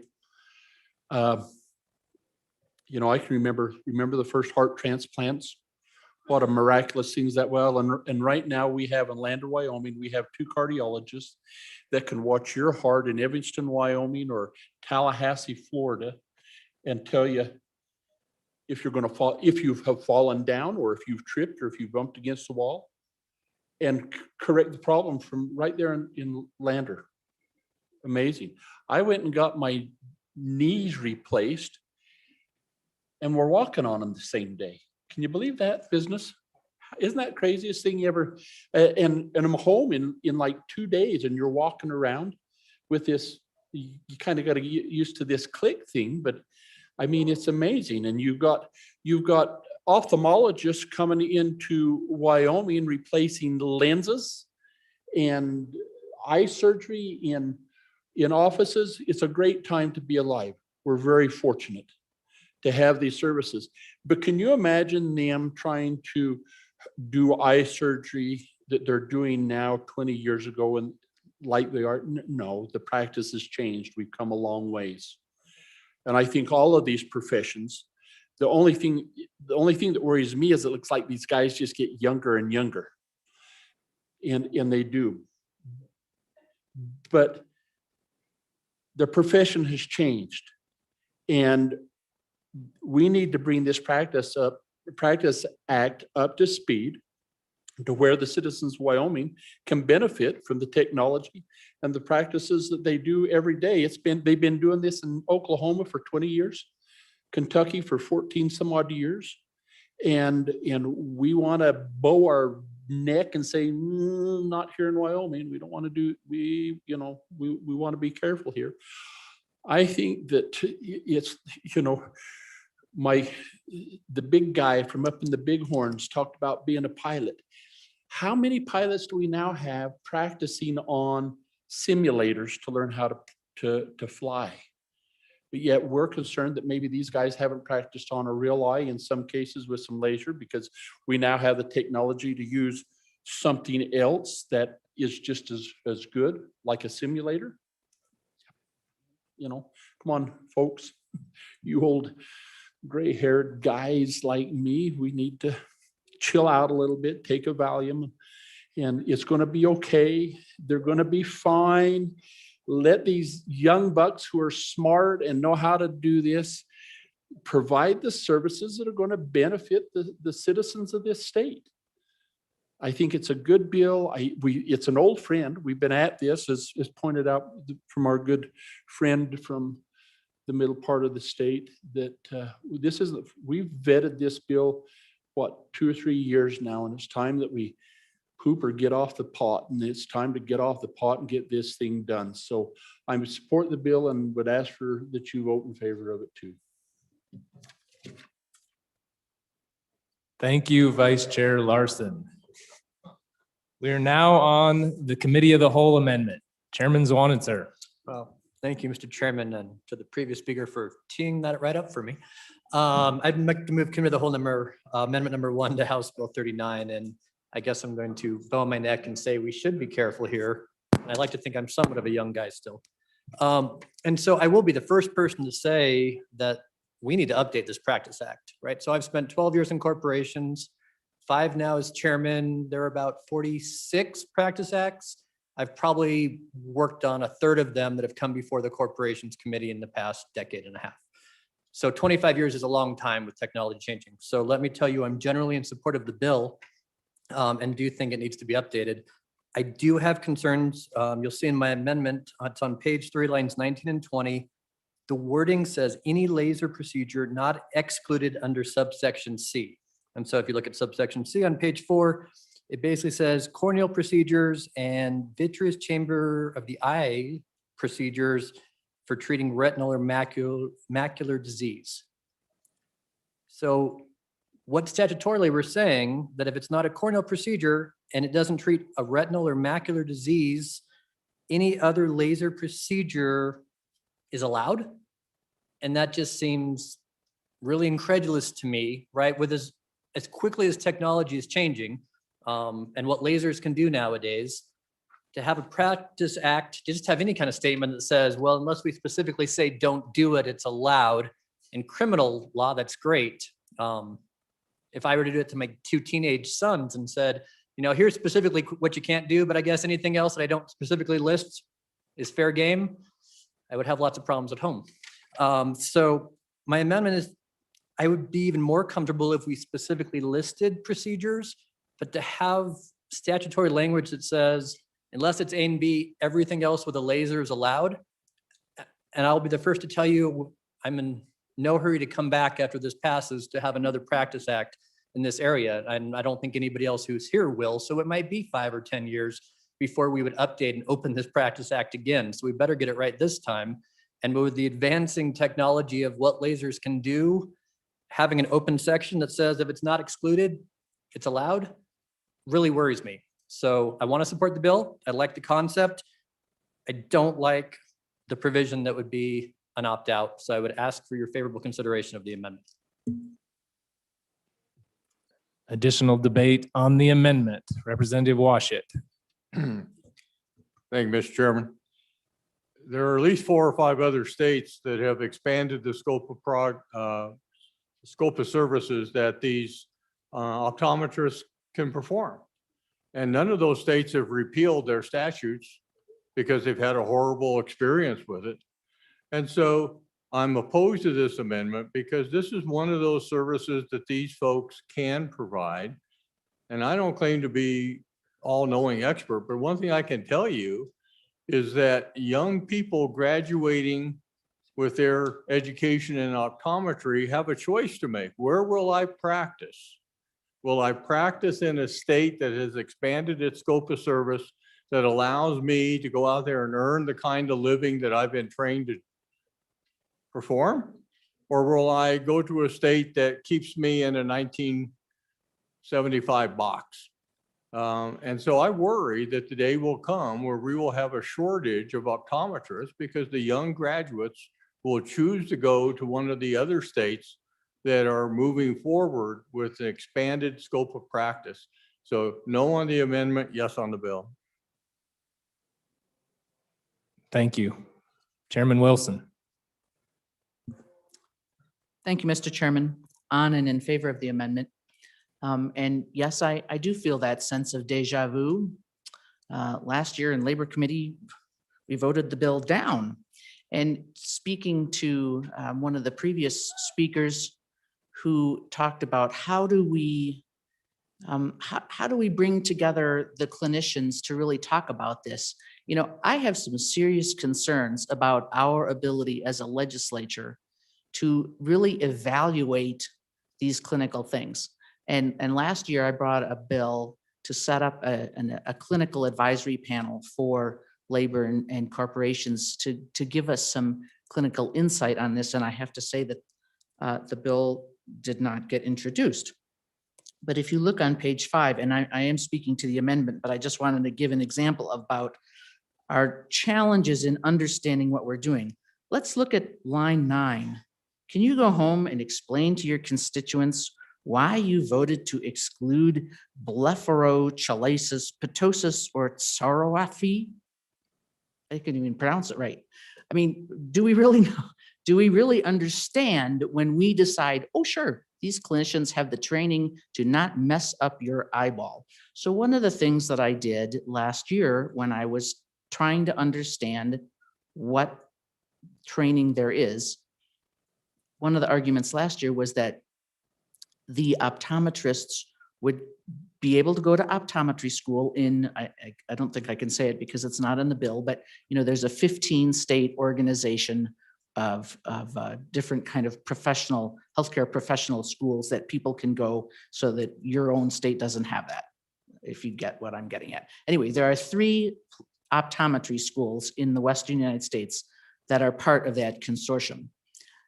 And they are in Oregon and in California and Arizona. I don't know about the Colorado one, that's not part of the consortium, but so those 3 states. Interestingly, so then I spent some while reading the practice act of those 3 states where the optometry schools are. There's a lot of material in those. Do you know that not one of those 3 states actually allows laser procedure for optometrists in those states? So the optometry students can go through the school. Yes, they may be learning it in some really cool simulation thing, but they are not practicing on an actual human being. When I was first out of college, I worked in the operating room, not as a clinician. I was just kind of a paper pushing person, but I saw lots of the training, the med students that would come in. And the med student stands there next to the surgeon for a long while before they even let them touch a scalpel, and then they can maybe make a little cut. I mean, really, they work them for a really long time. So I bring that up because considering that I can't evaluate ptosis or whatever this thing is, or draw a picture of the eyeball and tell you what the parts are, I rely upon other states. And what I saw is that the states where people are training don't let them do this. Now, maybe that's because they have lots of ophthalmologists, but I would sure feel a lot better if the optometrists that wanted to do the laser surgery had practiced on somebody else first. I don't see why the people in Wyoming should have to be the first human being that the optometrist shoots the laser at. So that's why I'm in favor of this amendment. Thank you. Representative Sweeney. Thank you, Mr. Chairman. Against the amendment and for the bill. Yes, we have been working on this. I finally put a notebook together a couple of years ago and have been adding to it over time. And I believe it is time to pass this without this amendment. What this amendment does is it does take the YAG laser procedures out of this and just limits it. So do they move forward with styes? Yes. And I have personal experience just recently. My ophthalmologist was out sick right around Thanksgiving, and my optometrist cannot treat the stye except with medication. They can't take a needle or lance that to reduce that. They can only just barely squeeze it. And so it was a problem for me. And I'm located in Casper, where we do have ophthalmologists and we have several optometrists. I finally, about 45 to 50 days later, could be seen by the ophthalmologist after being treated by the optometrist. And Lord knows, when this all started, I had no clue there were 2 different professions. 5 years ago, totally clueless on that. But I've learned. And so speaking to and against the amendment, I really caution the body for going this far. And it is our place. Unfortunately, we control and have to adopt changes to their Practice Act. That's our jobs. And this amendment will limit what they're trying to get to. Do they have to be certified? And do they have to go through hours of training? Yes, absolutely. Do they have a board that's going to oversee them? That's a professional licensing board that are actually doctors of optometrics. Yes. So I encourage you to keep your eye on the ball. And this is the right time to change this practice act and modernize this so that we can get those young people that are coming out of these optometric schools already trained in these procedures. 3 procedures is what we're looking at. And yes, I've seen the laser. We saw it during a labor health meeting that was down in Evanston, and we're invited to one of the former members of the legislature to his optometrist office, and they had that set up so that we could look at it. So with that, I encourage a no vote on the standing committee, or not the committee's amendment, but the amendment that's provided, and a total yes to the bill. Thank you, Mr. Chairman. Thank you. Vice Chair Larson. Thank you, Mr. Chairman. I've got a question to the, that I posed to the bringer of the amendment that I'm hoping that he can help me understand the intent, because folks, if you look at the bill, what we're saying is if you go to line 22, starting with C, we have all of the ophthalmic procedures that we don't want optometrists to do. 3 or 4 pages of them. And then we come back and we say on line 19, any of the laser procedures not excluded under section C are okay. And the good presenter of the bill told us there's 3 of them. This amendment deletes 19 and 20. So in the deletion of 19 and 20, they will not be able to do any laser. And if that's the intent, and that's what I'd like to have clarified, then okay. And I would ask you to vote against the amendment. But if we're thinking that we've advanced enough that optometrists can do some laser procedures, we ought to give some direction of what they can do, but this amendment just completely wipes away their ability to do any laser. So if he could clarify that, Mr. Chairman, it would help me understand to vote for or against the amendment. As it stands, I would suggest that we maybe vote against it and see if it can be clarified later. Thank you. Majority Floor Leader Summers. Mr. Chairman, thank you. On and against the amendment. And the good bringer of the amendment, who I have a ton of respect for, basically said, if we don't do this, we're open Pandora's box. And I just don't think that's true. And it's probably my fault for not walking you through the minute detail of the whole bill. But if you really do look on page 4, so think about Pandora's box on procedures. So if you look at Romanet I, the following general procedures, these are prohibited. Administration of general anesthesia. So you can't get anesthesia, and you can't do surgery performed with general anesthesia. So that takes in a pretty large amount of things. And then if you go to Romanet 2, the following laser procedures, corneal procedures, and then B, basically retinal procedures. And so what is that? Retinal or macular diseases. So in the vitreous chamber. So what does that leave? And that's what I meant. That's what I talked about in the beginning, is this is really around the eye. It's not in the eye. It's in front of the eye, around the eye, not in the eye. And so I don't see Pandora's box in this bill, and I urge you to defeat this amendment. Thank you. Representative Hunt on the amendment. Thank you, Mr. Chairman. On the amendment, on and against the amendment for the bill.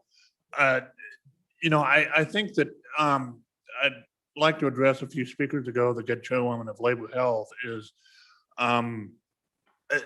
just to keep in mind that the folks that we're talking about here, they are trained, schooled, licensed professionals. And so I think that if I understood it right, the concern that if we leave this language in, that our residents who are going to our eye doctors are potentially being guinea pigs, experimental guinea pigs. I'm not concerned about that. And I mean, I have known my optometrist for I don't know how long, at least 20 years. And if he and his office are offering this service with these lasers and this technology, and they say, yeah, this is something that we do, then I fully trust that they know that what they're doing with it. And so I don't know why we would want to limit the procedures that we would allow to be done in our optometry offices in Wyoming. So on and against the amendment for the bill. Thank you. Thank you. Representative Swartz. Thank you, Mr. Chairman. It was a long wait. When I look at this bill, it makes me think, and listening to all of the debate here, a recognition that I might have been on committee number 2 too long, because while I can actually read words, I'm more comfortable with numbers. And I've heard at least 2 references to the fact that 4 other states have allowed this to happen. And optometrists can do these procedures. And my head goes to the fact, well, then that leaves 45 states that have actually said, no, optometrists cannot do these procedures. And then once again, because I've been on committee 2 too long, I start doing a risk analysis. And my conclusion is that as this bill is written, I am in favor of this amendment. And if perhaps on second or third reading, we can come back and narrow it down some into exactly what we think optometrists might do, I could potentially be in favor of that. So I am in favor of the bill strongly and in favor of the amendment. Thank you. Thank you. Representative Heiner. Thank you, Mr. Speaker. I am for and against the amendment and for the bill. When I was in high school, I remember my physics class and we were working with slide rules. Many in here probably don't know what that is. But we were working with slide rules, and one day the teacher brought out some handheld calculators, brought them out of the closet, and we got to work one of the problems in physics with a calculator. And then he took them away from us and put them back in the closet and said, wasn't that nice? But we never got to use them again. Our optometrists go through school and they learn how to use these LASIK machines, or the laser machines. And then they come to Wyoming to practice, and we as a legislature tie their hands. We take that ability away from them and put them up in the closet so that they can't perform things that they learned in school. Now, I am very impressed with the legislators here and your broad knowledge base, but I don't think any of us have the kind of knowledge that an optometrist has. And that's why we have boards that control what they do, the peer review. And if their boards of peers decide that this is a safe procedure that they've been properly schooled in, and they feel like it's something that they should be able to do, we should have confidence in those boards. That's why we have boards for these different organizations, because we as legislators we're not experts, at least this legislator is not an expert in this field. And I rely on those boards to be able to govern their peers like that. So I am against this amendment, but for the bill. Thank you. Thank you, Representative O'Hearn. Thank you, Mr. Chairman. I'm against the amendment and for the bill. We all have TVs at home.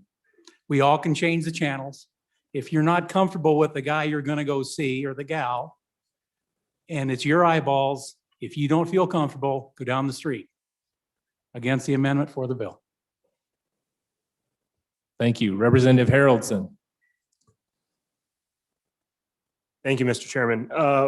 Couple things. First of all, it's a full semester just on lasers that the optometrists have to go through, and they also have clinicals that they do in class, and then they would have to be certified, obviously. Another thing is a majority of these are the machines that these go through, they go through, I mean, the optometrist will focus this beam, but the process of the breaking up of a foreign matter in the eye is done through the machine's programming. So it's kind of one of those things where I I hate to use the word autopilot, but in a way, there is some autopilot involved in this. This isn't directly, it's not like someone sitting there with the scalpel or just with a pen laser type of deal. They actually have a machine that will lock in. So, I mean, we're giving them three options, and if we take away the laser ability, we take away the safety aspect of the glaucoma aspect. So that's, I think we definitely need to keep that in mind and give these people the freedom to do their job.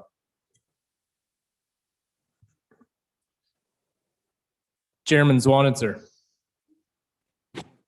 Just making sure I'm the last speaker, Mr. Chairman. Okay. So, thank you, Mr. Chairman. And sometimes I think what I say and then what I hear people say I say is different. So I need to walk you down statutory construction and negative reasoning here. I'm not taking out lasers. I am taking out any laser not excluded under subsection C of the section.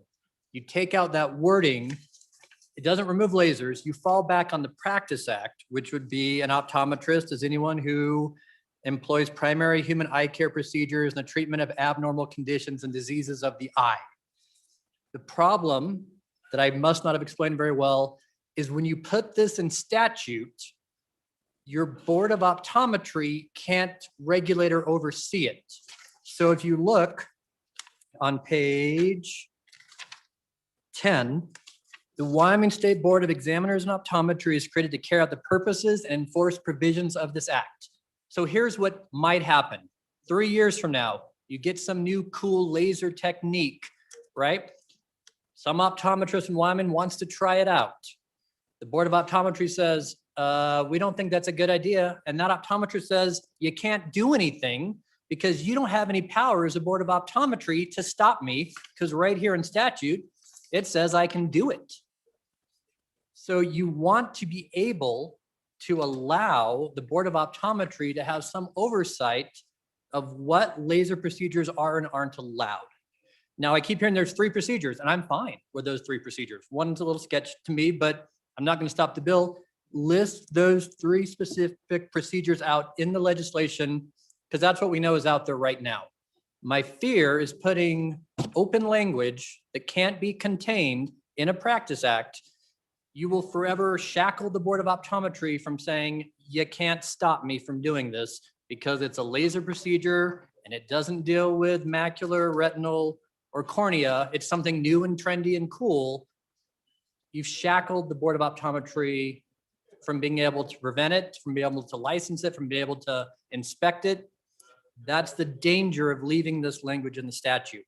So I'm all for co-sponsoring something tomorrow that says, here are the 3 or 4 or 5 specific laser procedures, but I'm not in favor of having a wide open fence that says it's fair game to do it. Thank you, Mr. Chairman. I would encourage your aye vote. We got 2 more readings to get this right. Is there any further discussion on the Committee of the Whole amendment? Seeing none and the question being called. All those in favor of the Committee of Whole Amendment number 1, please say aye. Or raise your hand if you're on the computer. Those opposed, please say no. No. I will call division from the chair. Standing division. All those in favor, please stand. Committee of the Whole Amendment number 1.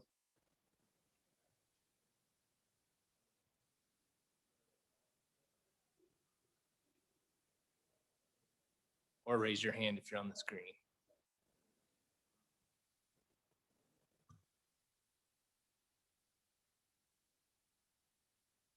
Opposed, please stand.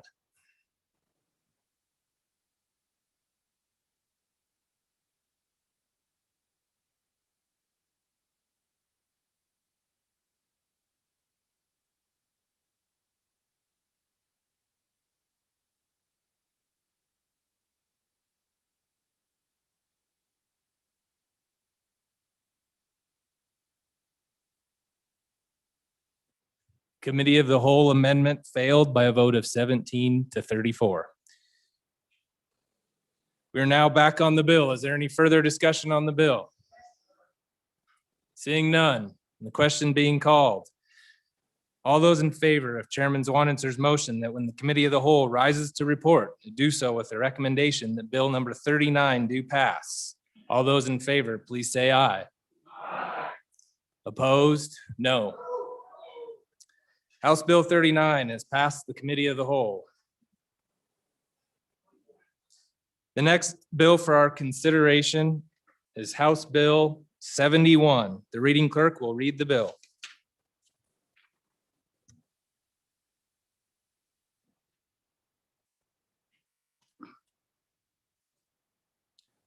House Bill 71, sponsored by Bear, Mountain Standard Time, an act relating to legal time.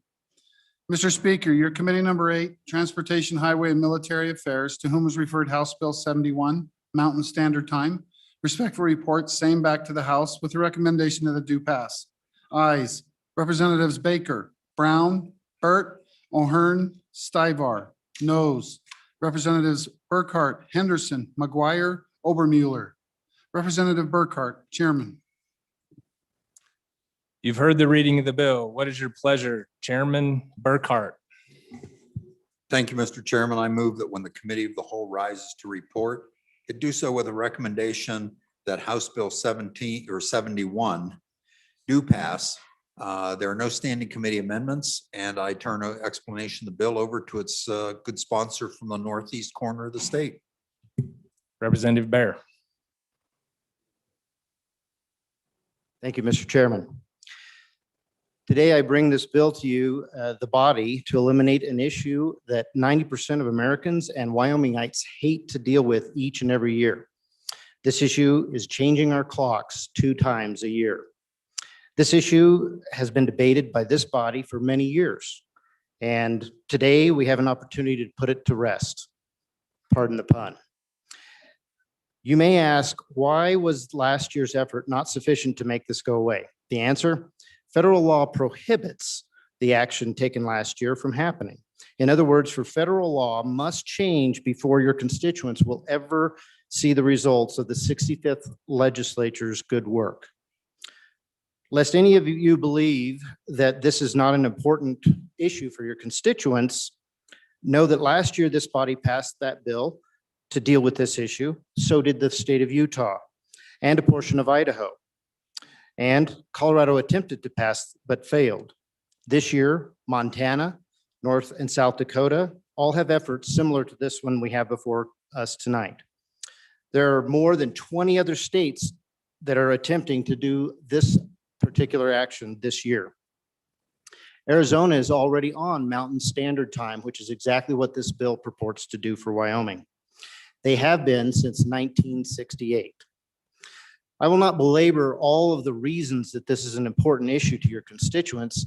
I have provided you with some data today on your desks that deals with the details, but I will say this. There's a plethora of scientific studies that show that various medical issues that are clearly a result of our demanding these time changes of our constituents, such as a 25% increase in heart attacks, a 5.7% increase in workplace injuries, leading to 67% increase in lost working days, an increase in male suicide rates, and many other issues. On the issue of this body having already passed a bill and that bill becoming law by passing the other body on the other end of this building and the governor's signature, I will just say that I appreciate the good work of the 65th legislature on this issue, but that effort fell short. And now is the opportunity for us to work hard for the good people of Wyoming and make a difference. They will see that difference if we pass this into law. They will see it this year. In an effort to expedite the debate this year, I am bringing an amendment today, and I will allow the body to vote their conscience on whether or not we should be daylight savings time year-round or standard time year-round.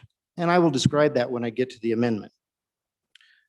When told the reason for daylight savings time, a wise indigenous person said, only the government could believe that you could cut a foot off the top of a blanket, sew it on the bottom, and say that the blanket is any longer than it was.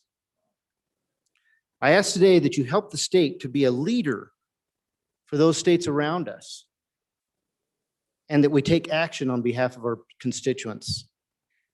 With that, I will explain the bill and move the amendment.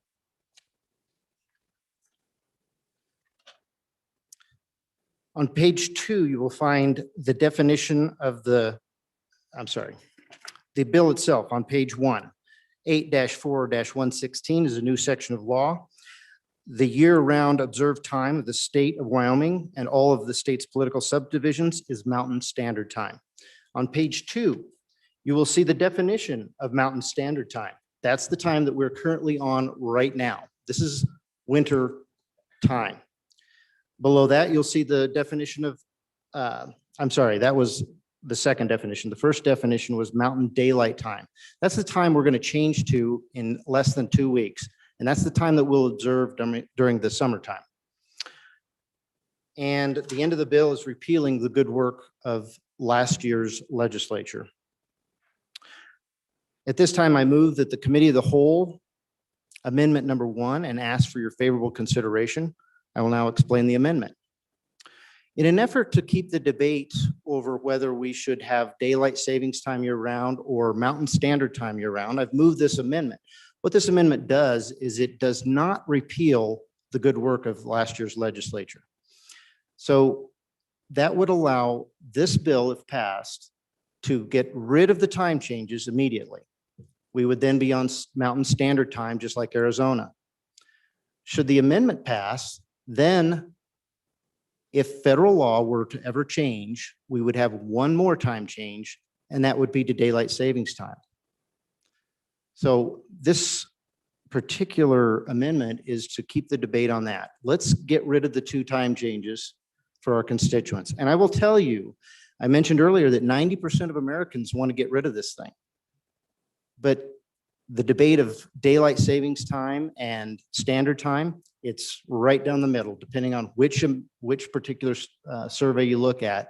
Sometimes it's 60-40, but basically, folks, you need to vote your conscience, and hopefully your constituents will appreciate what you come up with today on this particular debate. I'm somewhat ambivalent, but I'm going to be against the amendment, and I'll tell you why. We were standard time before this whole daylight savings time came about. And I believe it's the preference. If you think about the time changes, if we go to daylight savings time, we will have an extra hour of daylight in the evening. That's great if you're enjoying your summertime, but think about the winter time. We'll have an extra hour then too, but the sunrise won't happen on the shortest days of the year until almost 9 a.m. So be aware of that. And with that, I will go ahead and let the debate begin. Thank you. Is there any discussion on the amendment? Representative Larson.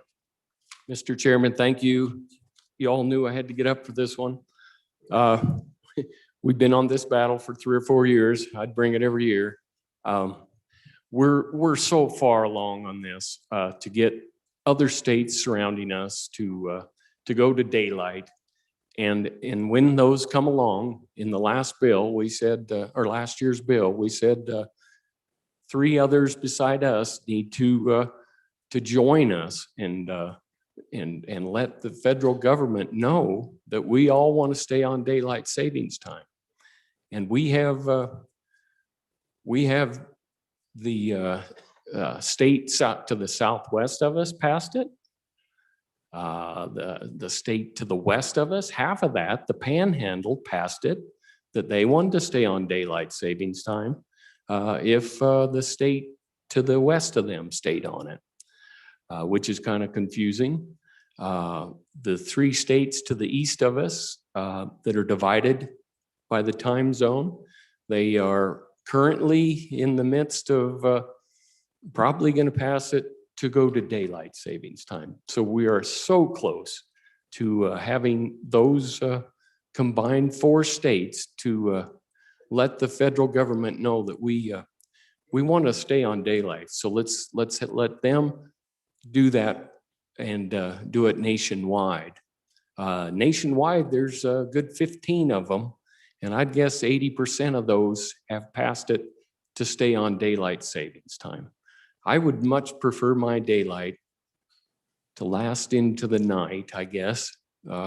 Even in the winter, I do know that it'll get up late in the morning, but it's pretty nice to have a little extra time in the evening. So on the amendment, against the bill.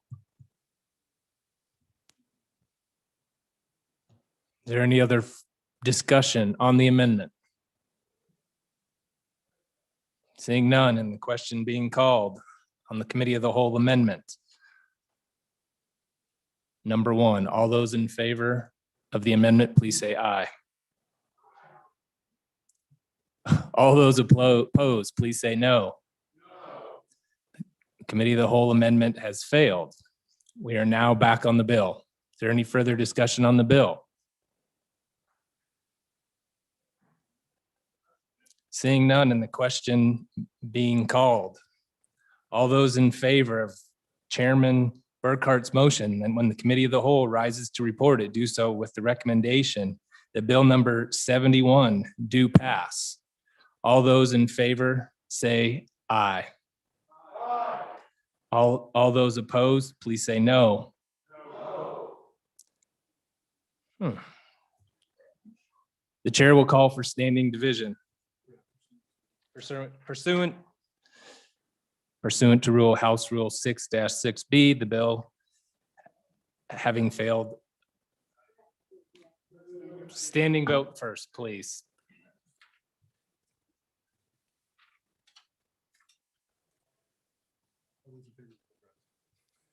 All those in favor, please rise.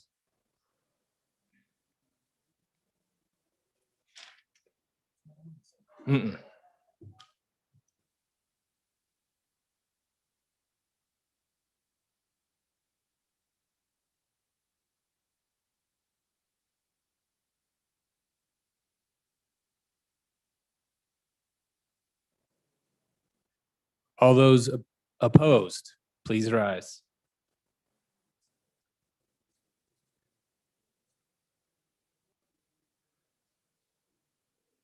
So what do I?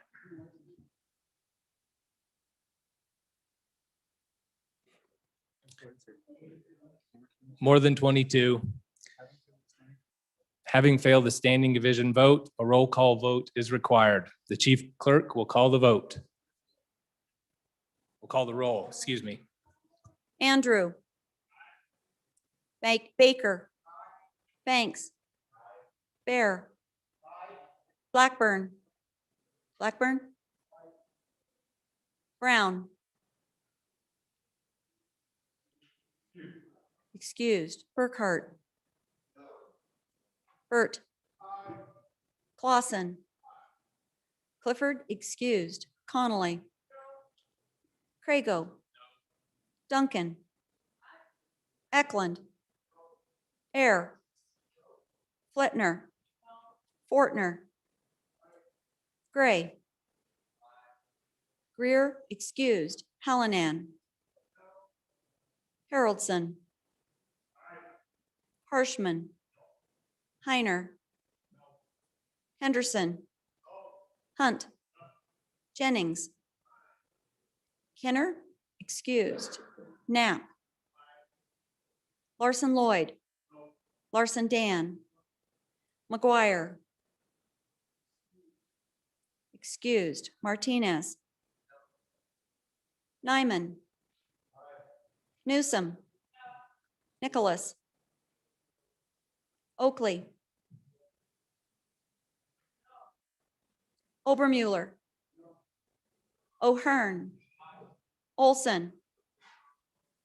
Ottman.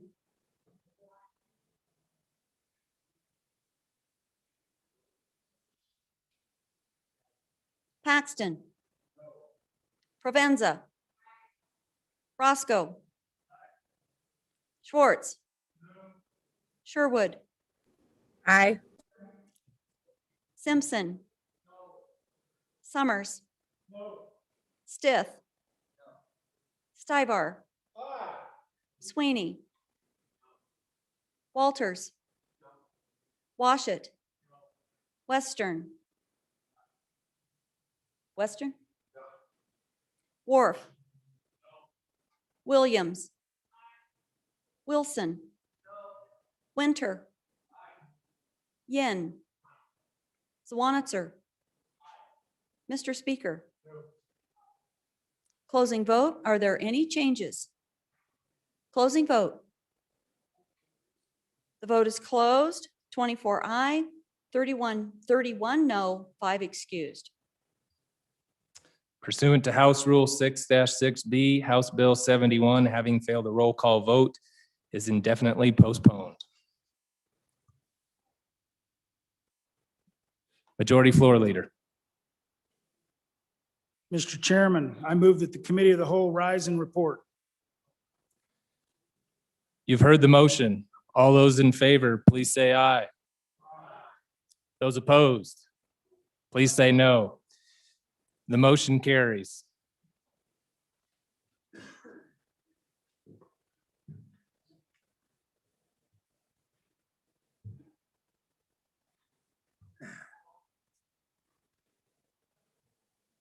Reading clerk will read the committee of the whole report.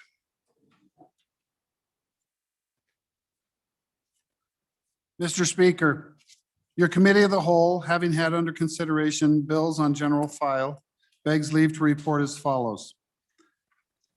House Bill 38, do pass amended. House Bill 39, do pass amended. House Bill 71, do pass. Representative Crago, Chairman. I move the adoption of the Committee of the Whole report. I'm going to clarify the committee of the whole report. What was the last report? And was it do pass fail? Okay, thank you. Okay, all right, thank you. Clarify that 2 passed, the last one failed. So Chairman Crago. I move the adoption of the Committee of the Whole report. Thank you. You've heard the motion. All those in favor, please say aye. All those opposed, no. The motion is adopted. Congratulations, Representative Crago.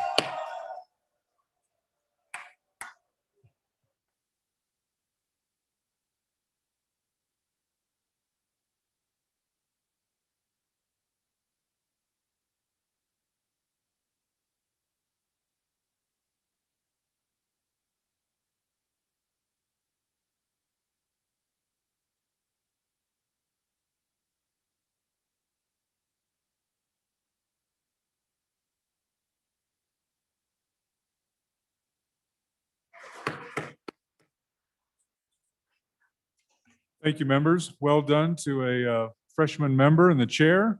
And I certainly know there's a little bitterness for a freshman member that lost the first bill of the season, but well done in your efforts. Well done in that work.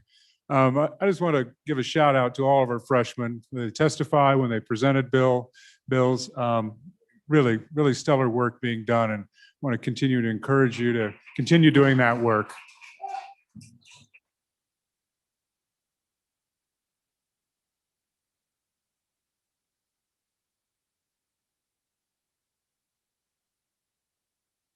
So Chief Clerk, do we have any reports from standing committees?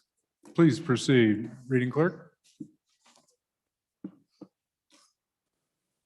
Mr. Speaker, your Committee number 2 appropriations, to whom was referred House Joint 3, State Lands, Minerals, Royalties, Constitutional Amendment. Respectful report, same back to the House with the recommendation that it do pass with the following amendments. Ayes, Representatives Kinner, Larson Lloyd, Schwartz, Simpson, Stith, Walters. Noes, Representatives Nicholas. Representative Nicholas, Chairman.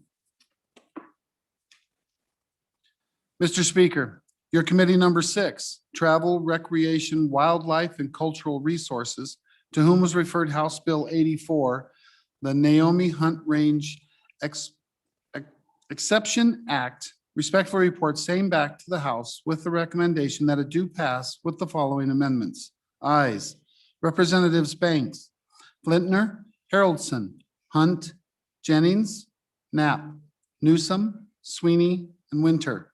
Representative Flintner, Chairman. Mr. Speaker, your committee number 8, Transportation, Highway, and Military Affairs, to whom was referred House Bill 135, Hank Cole Leadership Highway Designation, respectful report same back to the House with the recommendation that it do pass with the following amendments. Ayes, Representatives Baker, Brown, Burkhart, Burt, Henderson, McGuire, Obermueller, O'Hearn, Stibar. Representative Burkhart, Chairman.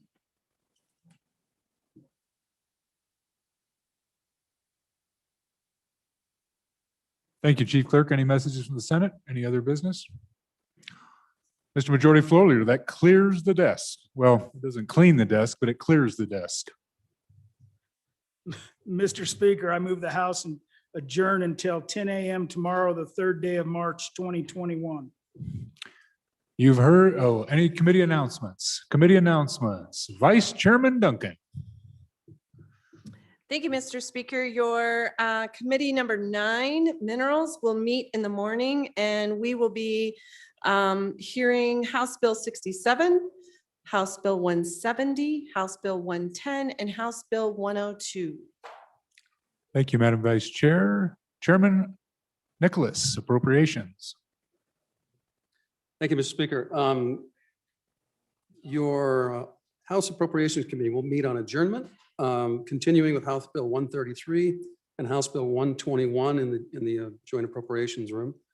Tomorrow at 8:30, we will hear House Bill 142, 148, and 150 as time allows, starting at 8:30, plus any re-referrals. I think that includes House Bill 26. At noon recess, we will have a joint meeting with the Transportation on Senate File 56 and PMR 6. Thank you very much. Chairman Olson and then Chairman Paxton. Thank you, Mr. Speaker. Your committee number 1, Judiciary, will meet tomorrow, 8:30 a.m. to continue hearing House Bill 33, Interference with Public Contracting. We will also take up House Bill 73, birth certificates, gestational agreements, and House Bill 46, Crime of Bestiality. Thank you, Mr. Speaker. Thank you, Chairman Paxton. Thank you, Mr. Speaker. Your committee number 4, Education, will meet tomorrow upon noon recess in Committee Room 3 to consider House Bill 173, School Finance Funding 2, House Bill 174, Government Sales and Use Tax, and if time allows, House Bill 61, continuation of the school finance recalibration. Thank you, Chairman Wilson. Thank you, Mr. Speaker. Your committee number 10, Labor, Health, and Social Services, will meet tomorrow morning at 8 a.m. to consider one bill, House Bill 83, Healthcare Cost Control. We will be in room number 3 in the connector. Thank you. Thank you, Chairman Zwanitzer. Oh, sorry, Chairman Zwanitzer, and then we'll go Chairman Flintner. Thank you, Mr. Speaker. Your committee number 7, Corporations, Elections, and Political Subdivisions, will meet tomorrow at noon recess in EO5 to hear the following 5 bills. We're going to continue House Bill 14, Rights of Way, then do House Bill 136, Inclusive Ballot Language, followed by House Bill 160, Election Ballot Order, then House Bill 12, Bond Elections, and if introduced and referred tomorrow, House Bill 179, which is the same statute as House Bill 12, and I will talk to you after session today about possible reintroduction of that bill. Thank you, Chairman Flintner. Mr. Speaker, privilege. Certainly, please proceed, Chairman Flintner. Thank you, sir. I don't know who was responsible for this, but it appeared on my desk today. And I just want to thank the staff and the members of this body for the condolences that you all have expressed to me. And for those of you who don't know, I lost my brother a couple of weeks ago. But anyway, thank you for this. I appreciate this. God bless y'all.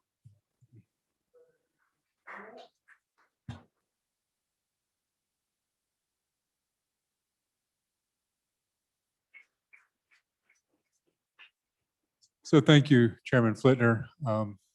That's what this is, a family. We're going to have births and deaths, marriages, great times, and then some sad times. So let's all gather around when we need both to celebrate and we need to mourn. Let's be there for each other. So thank you for reminding us of our humanity in these as we do this work. Vice Chairman Duncan. Thank you, Mr. Speaker. Privilege? Please proceed. Thank you. Just as we're talking about family and our bodies, please all reach out and some positive thoughts and energy to our own Representative Kinner. His wife suffered a broken hip last night, so that's why he's not with us. And so they both need some prayers right now. And if you have their number, text him and let him know we're thinking about him. That's why he's on Zoom. So he'd really appreciate it. Thank you very much. Anything else? Anything else? Oh, sorry, Representative Hunt. Mr. Speaker, quick privilege. Please proceed. Thank you, Mr. Speaker. I just want to give a shout out to my hometown in Newcastle. Our high school science teacher, Mr. Jim Stith, yesterday. He's the science teacher, and he's an amateur radio operator, and he's in general a big nerd. I grew up with him. He was a couple grades ahead of me in high school, but we were in choir together and the boys ensemble. But anyway, yesterday, through a special program that he found, he and his students made contact with the International Space Station. And there's a video, you're probably not all Facebook friends with me, but there's a video that I showed of he and his class, about 7.5 minutes long, having a conversation with the commander of the International Space Station, who, as we speak, is hovering somewhere about 250 miles overhead. And so I just wanted to give him a shout out and his class a shout out, and just wanted all of you all to just pause for a moment and think about that a group of students in Newcastle, Wyoming can communicate with astronauts hovering in this multi-billion-dollar machine laboratory 250 miles over the earth. So I think that's pretty cool. So thank you.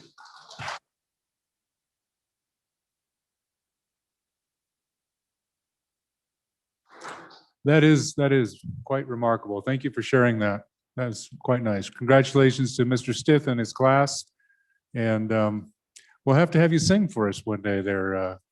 We have a new director of the house choir right there, maybe. All right. Mr. Majority Floor Leader, did you have something else you want to bring us? Mr. Speaker, two things. One, when we pass out items on the floor, you've got to put your district number at the top and sign it with your name, just so you all know. We also have Patty in the back that can get those copies and get them in your drawers out there. But if you decide to do one on your own, you need to sign it so people know who it came from. And that's just kind of a courtesy.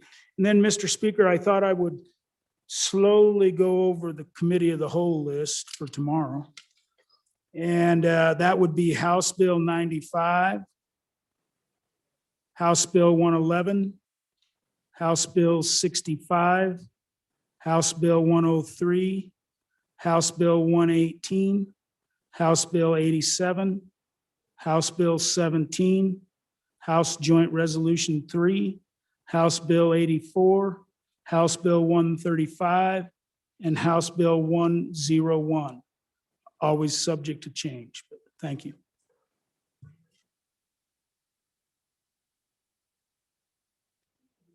Okay.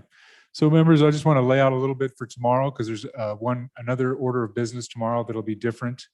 Is tomorrow we'll have second reading, third reading, and then we'll do our rules. Tomorrow is the 12th day of our session, and we have to adopt our permanent rules. So if you are interested in proposing a rule, please affirm that with our Legislative Service Office attorneys and have those submitted so that they're on the website and available for members to view. And then we'll take up those rules upon, I'm going to guess based on our committee of the whole today, it'll probably be after lunch. We'll take up the rules, and then we'll go to committee of the whole. And I see there's already quite a few folks interested in rule assignments. The other thing I would remind you of, and you got an email from our Director of LSO, is if you have a bill out there, tomorrow at noon by our rules is the time for you to approve it. And he sent an email out just before 5 o'clock, so review that. And please let's get them in the system. Next Monday is the last day for introductions of bills. The last day I can send a bill to committee. So I'd like to have them all in my hands so we can understand what we have and what the committees have for work. And there's going to have to be some prioritization made, folks, because we got a lot of bills coming and there's still more coming.